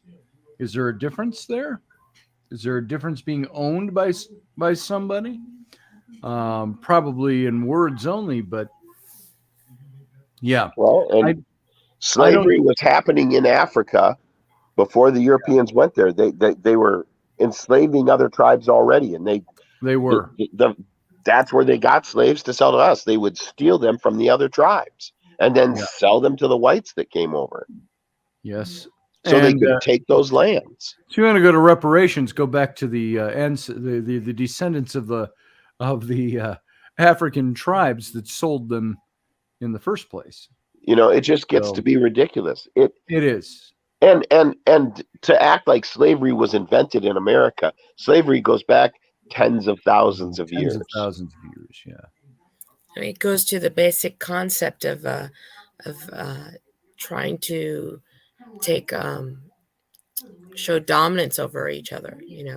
One person having dominance over the other, and it affected every color and every culture. And I don't know. I mean, where do you stop? You can't go backwards. What you can do is say, wow, looking back, that was effed up. We should never do that again. Okay. And if you really want to do something about slavery, let's put an end to slavery that's happening in the 21st century. Yeah. Let's focus on that. Let's end the human trafficking and the slavery that's going on in China and elsewhere around the world. Let's put an end to that. Yeah, let's do it. To sit here and bitch about the fact that your great grandfather was a slave and you want money for that, when you're not caring at all about the slaves that are happening in this country or elsewhere right now, that's BS. Mm-hmm. That's absolutely BS. Steve Clark says, I look at paying for the land that I live on is like saying that I pay to take care of the land, not own it in a way that it's mine. It's the creator's land. I just try to take care of it. Yeah, Now we're that's a caretakers. noble thought, but most people, when you're buying your land from the bank just can't walk up and take it back away from you. Nobody, Steve, can take your land because it's in your name. You paid for it. And There you've is, taken on the responsibility to shepherd it, yep. but you can't take it with you to heaven. You're going to leave it behind. No, obviously. It's going to be there 1,000 years from now, 1,000,000 years from now. You can put as Who many owns it then? pocketfuls We of don't know. that dirt into your suit when they bury you, but it ain't going with you. Ain't that the truth? Yep. Um, Even if they bury you on that land, yep. you're still not taking it with you. Yep. I think that's kind of what Steve is all about, that he's just taking care of it. I think the things that we own, you know what, the shirt I'm wearing, I own this shirt. I paid for it with my money, but I ain't taking it with me. So, It's the relationship between the spiritual and the physical world. yes. Yeah. Agreed. And Chuck Thurston said, hate to speak a truth. Don't hate to speak a truth, Chuck. I love to speak a truth. Yep. Even if it's ugly. Hate the fact that some people are going to think you're dumb for speaking the truth. But he says, hate to speak a truth, but not everyone is honorable. Of any group, Sadly. Indian, white, black, etc., history can't be rewritten without a lie. And there's a truth there. I agree with you, Chuck. Let's see. History can't be atoned, he said a little earlier. It can only be taught. And that we do, and we don't do the same wrongs from then on. Yeah, that's it. That's it. Yep. So you can't change history. But we are doomed to repeat it over and over again, as history shows. Yeah. It's because it's there's a lot of cycles. Things happen in cycles. Yeah. You can look at it in our nation altogether. What's a history that we could easily repeat in this nation if we don't learn from it? It's a lot. So, as far as I am not one of those who looks at the United States of America and says, yeah, we once were a great land, but we've got problems and all this. And I hate that when people do that and they apologize for us. And I say, when we have presidents and politicians apologizing for us, I don't think you apologize for anything that you weren't part of and involved in making the decision to do. You can say, you know what?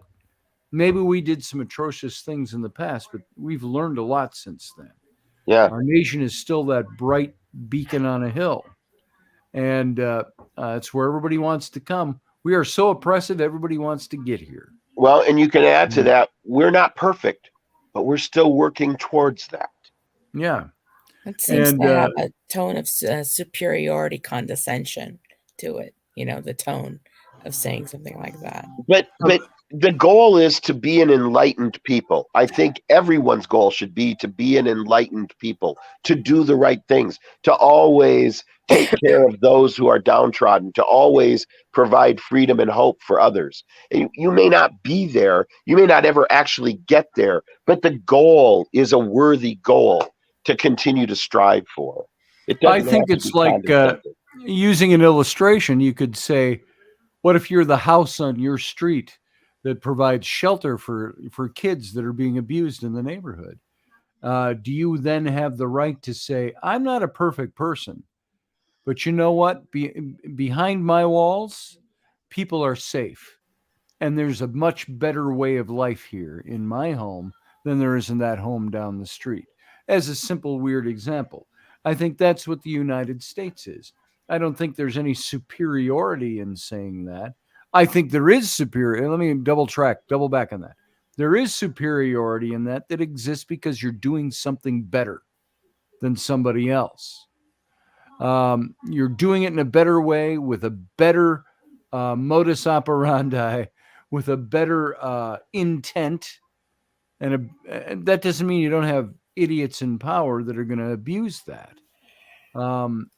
So what do you do when there are idiots in power that abuse that? Well, You have Woe to is try me. and shine a light on that Our swamp country is and get so rid of it. bad, and it's so, oh, we have to apologize for our country to the world. No, we don't. Fuck that.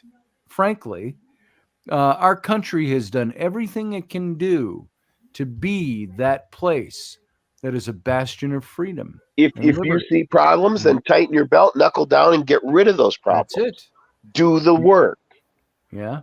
You know, And don't just sit up there on the hill and point at the problem and say, that's a problem. That's a problem. If you don't have a solution, sit down and shut up. We know what the problem is. yep. Yeah. That's like most people. We already know what the problems are. We're working on fixing them. We're working on finding better ways to do things. Now, are there unscrupulous people in power in our country? Big time. Unscrupulous people behind the scenes in our country? Yeah, sure there are. That's why we keep hearing and learning of things. But the more a nation, citizenry, um, buries their head in the sand about what the nation's doing, the longer those problems will be You perpetuated. have to And shine a light on it. as Sarah said, you're going to repeat the mistakes. So admitting the mistakes is not the same as going, oh, woe is me, we are a bad people because we did this. No, we had a nation that did some bad things along the way. We owned other people at one point. We System we drove people inherit. off their land and stole their land in the name of eminent domain. Another system we inherited. Yes. And yet, those are things that we have systematically worked to overcome. And it's interesting that you can. It's interesting that we're tolerant of every religion in this country except the founding religion. That we I can don't what? understand The that. founding? I said it's interesting that we are tolerant of every religion in this land except for the founding religion in this land. We're not tolerant of that for some reason. Well, and then we find ways to justify that. Well, it wasn't really Christianity. It was most of the founders were deists. Yeah, we're a And bastion of paganism here. yeah. So I think there was a particular bent that most of the founders had. I have found it interesting that, and I found this along the way, even when I was in the church and I was in ministry, it was that idea that everything is good and cool and worth trying unless it's traditional Judeo-Christianity. It's kind of like, well, we tried that, it doesn't work. Is the way it worked. We have a secular government. We should have a secular government. I am way against anybody on the religious right that wants to make our nation a nation that's ruled by theocratic law. You take a look at some countries in the Middle East that have theocratic law, and you can see how bad that is. It doesn't work. So, I mean, doesn't that go against part of what the Constitution said that, Sure does. One nation under God, right? I mean, well, recognizing God at the time that was written, that was a pretty innocuous thing to say, because just about every country that was a civilized country of its day or a Western civilization had a recognition that there was a God, a higher power. That's different than saying the Lord Jesus Christ is the cornerstone of this country. And unless you repent of your sins and get down on your knees and accept the Lord Jesus Christ as your personal Savior, that is what we found this country on. Well, and let's remember the big difference back then was, are you Catholic or are you Protestant? Because they all basically believed in God. It's just the way you prayed to God that got everybody up in arms. Right. And they had just finished the 30 Years' War when we were being founded. Yes. So, I mean, I look at things like, the government and stuff, and the way the power is structured, it's definitely corruptive.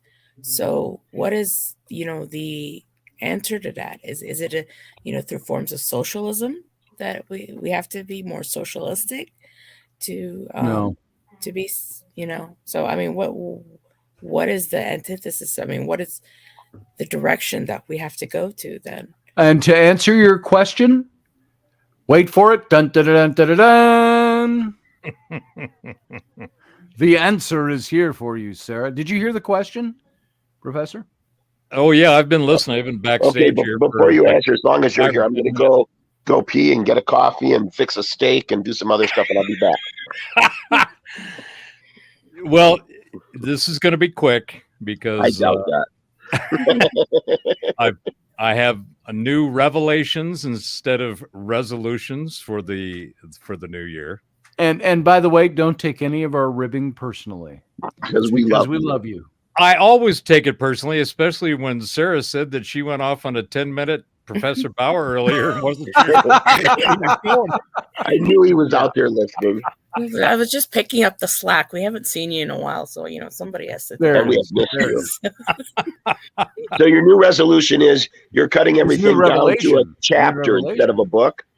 Well, the revelation as opposed to the resolution, it's been very revelationary in pursuing one's own thoughts about this and that and everything else and cutting them down to the absolute minimum. I am going first principles thinking, and I am sticking to just the facts. So as much as I can, I'm going to stay with those and not divvy off into all kinds of other different paradigms, parallel So relationships. you're gonna go Hemingway on us. Dave, you're Well, not taking us into the bathroom with you, are you? No, I'm getting a cup of coffee out of the kitchen. There's no all light right. out there. So basically, on the conversation you guys have been having about the Constitution, and Sarah asked, where do we go because we've got such a obviously very corrupt environment.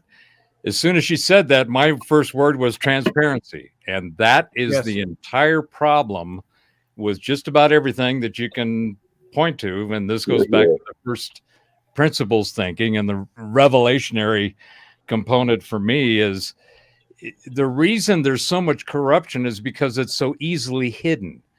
For example, this whole election process and system that we have, it's designed to be corrupted. That doesn't mean that it is corrupted or that it hasn't been, because both are true.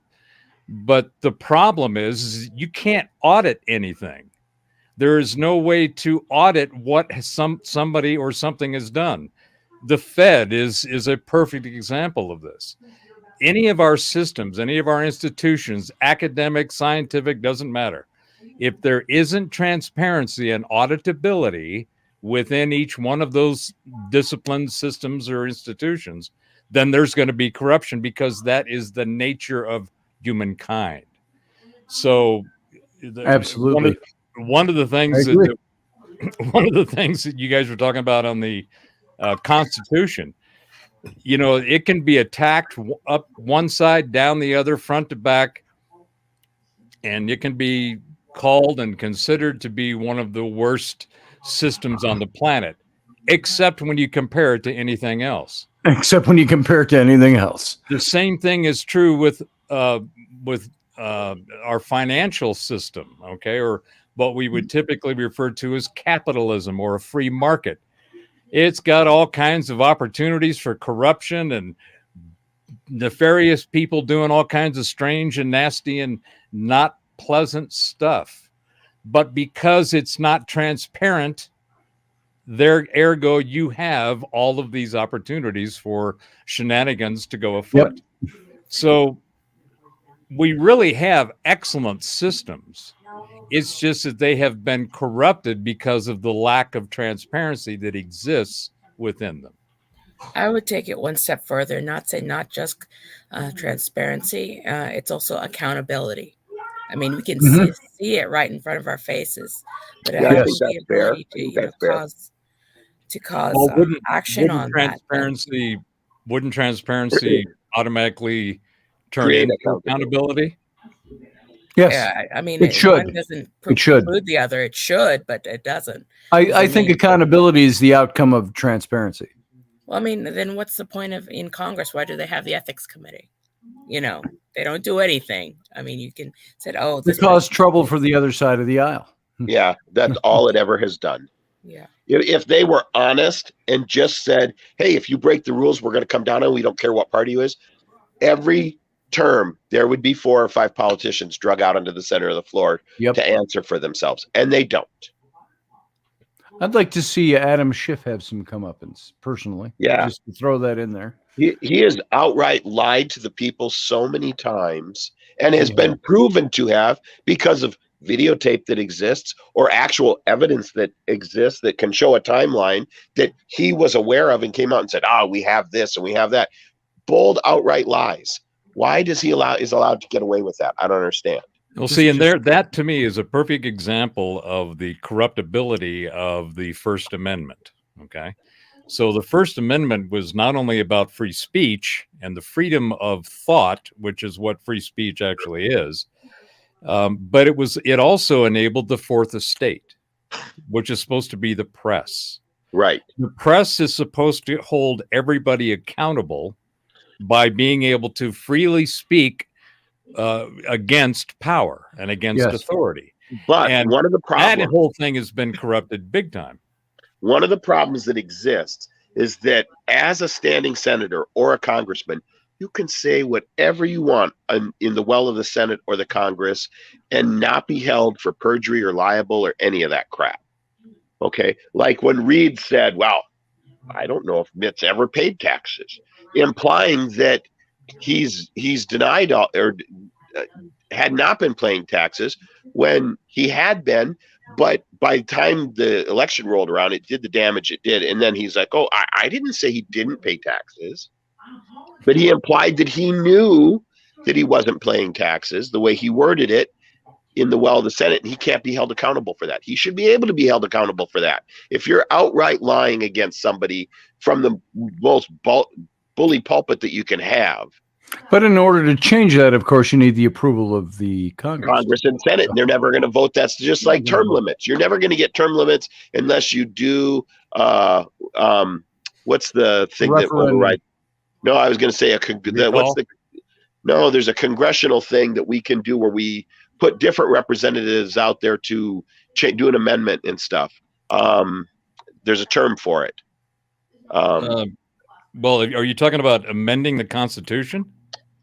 Yeah, but to do that or to make changes on the Senate, and in doing this, you'd have to amend the Constitution because it's written in there about their term limits and everything. But there is a way that each of the states can send delegates, and that Congress that's created that way overrides the sitting Congress, and they can pass laws onto the Congress and the Senate. And that's the only way we're going to get that done. And I can't think of that. There's a term for it, and I can't think of it off the top of my head. Yeah, I know which term you're talking about. The one of the things that, I mean, we could make huge progress in all of this transparency and accountability and First Amendment, which has become, the Fourth Estate, which is supposed to be the free press, has now become fact checkers, right? Yeah. Yep. So you've got all these independent people doing all this, doing the media's job of checking facts. But there was an amendment back in I believe it was in the early 1800s. I think it was the 1830s or so. It was the 13th Amendment. Yes. I did a show on that. And the 13th Amendment was to keep anybody that had a legal background out of Congress. Yes. Yeah. And if we enacted just that, we wouldn't have anybody left in Congress because of Andrew Jackson and his campaign, or the campaign against him. Mm-hmm. Yeah. And it was signed apparently, I think, by either Virginia or one of the Carolinas. They had started the process of getting the amendment through, and then they had started ratification, and they were a long ways along the way for ratification of that.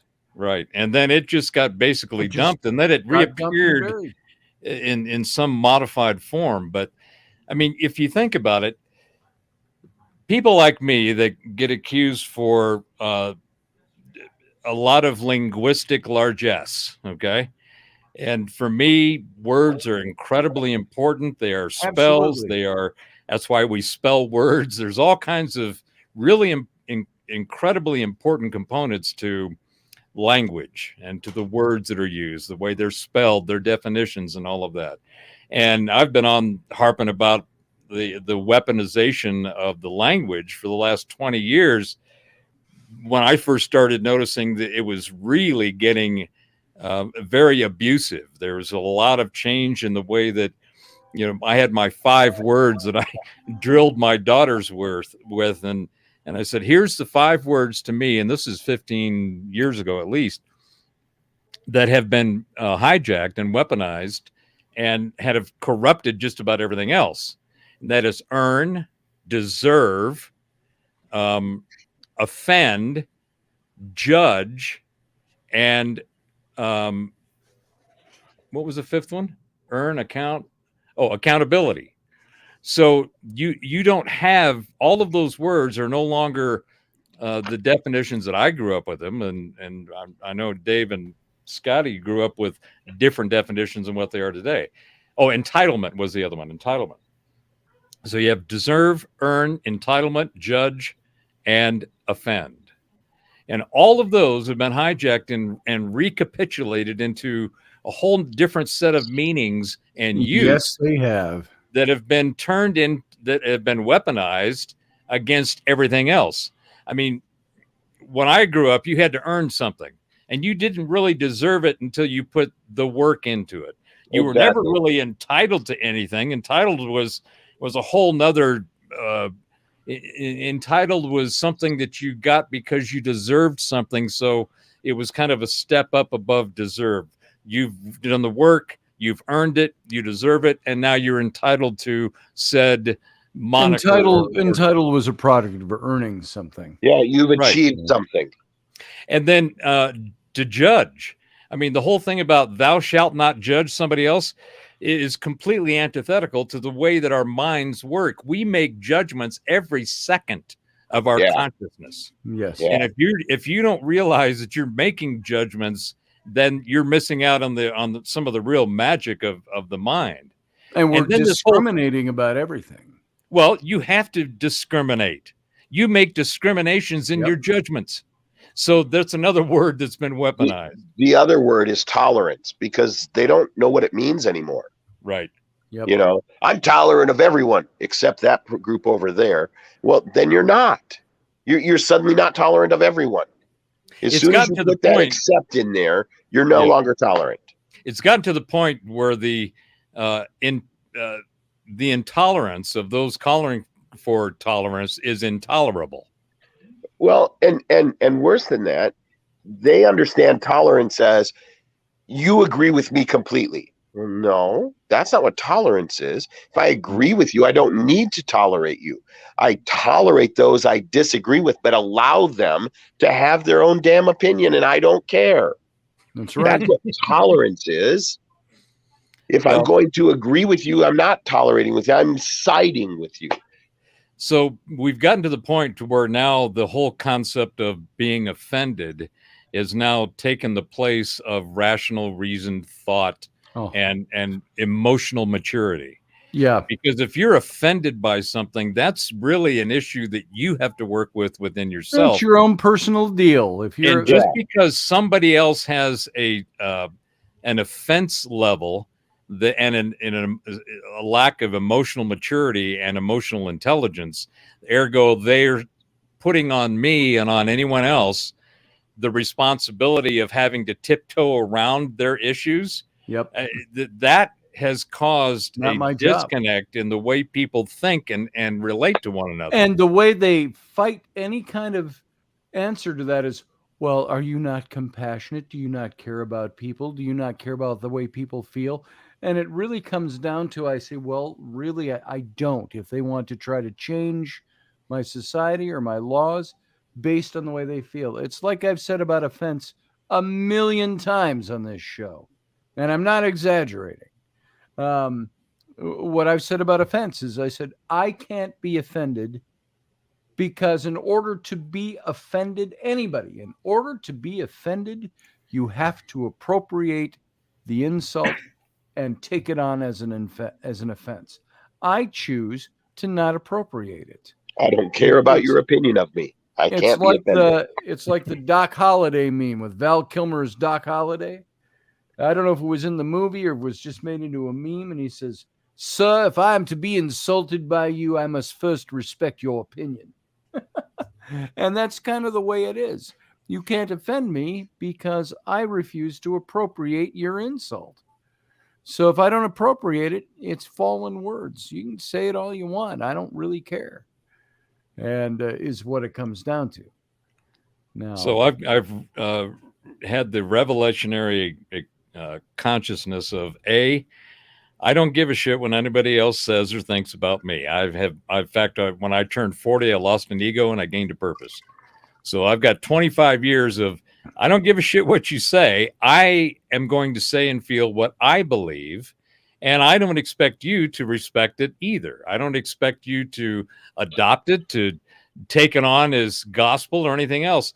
Nothing other than it's my opinion. So if you can respect my opinion, I can respect yours, and now we can move forward. Now, I will say that doesn't mean that I'll never sit back and go, "Oh, what a dumbass. Why would he say that about me or my wife or anybody else?" There are things that, can they offend me? Not in the same sense.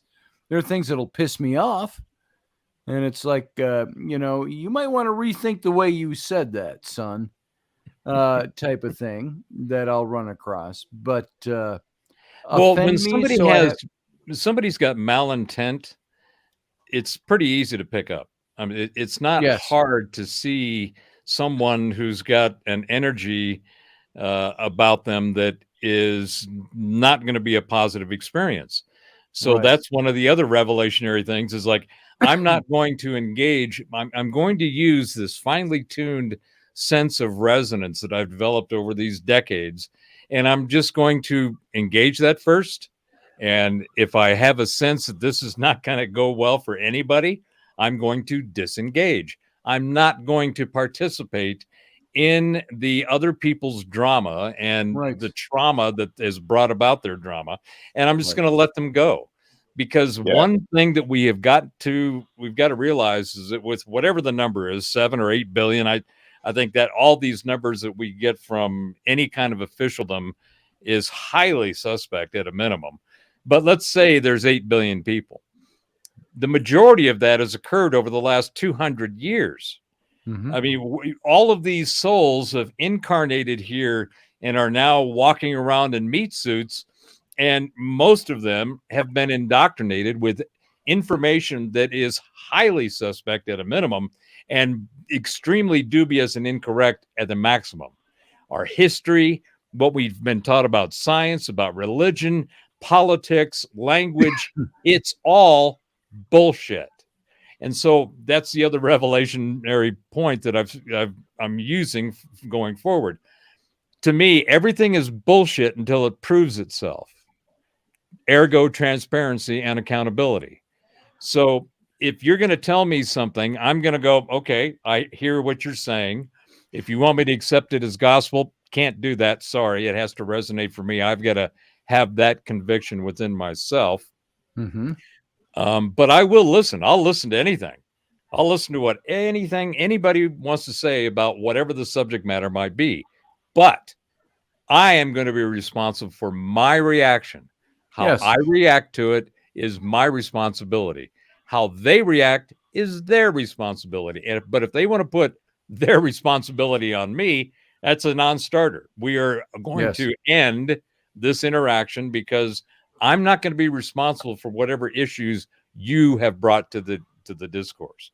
Now, you want to talk about facts. You want to talk about analyzing data. You want to do my new term for, instead of conspiracy theorists, is I'm a probability analyst.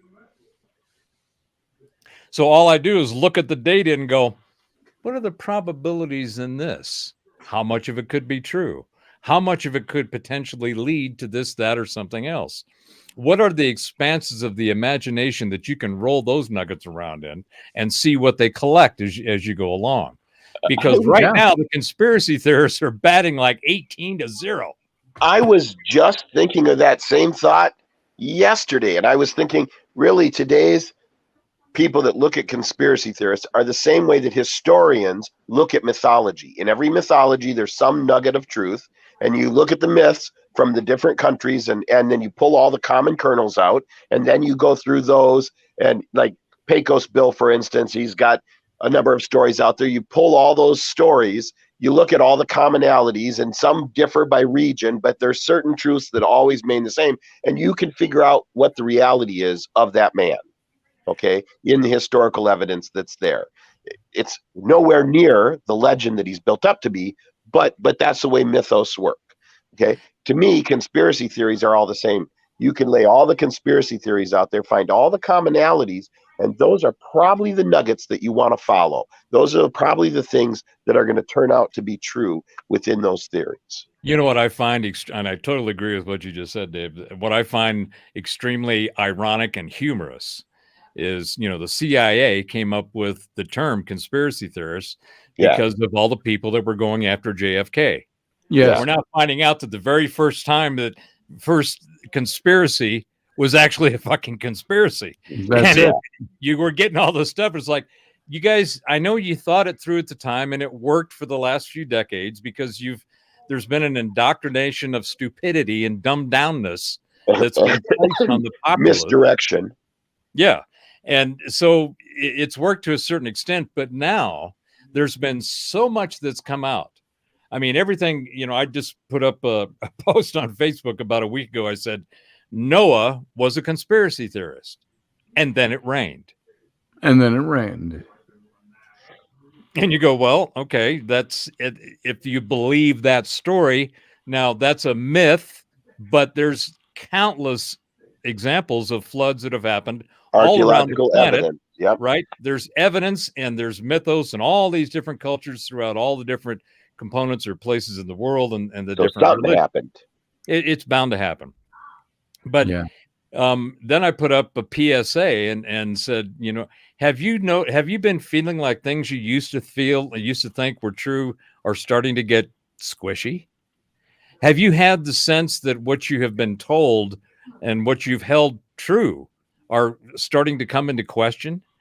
Have you seen things come up lately that have made you question what you've been told? And it's the COVID-19, JFK, UAPs. I mean, there's more crap that's happened just in the last 2 to 3 years that were all in the conspiracy categories that we now have. Okay, well, yeah, the government says that there was some CIA involvement in the JFK. Oh, this COVID-19 thing seems to be falling apart right, left, and center. Now the government and the military is saying that UAPs and UFOs do exist. We just don't know who they are. It's like, okay, how many from another planet?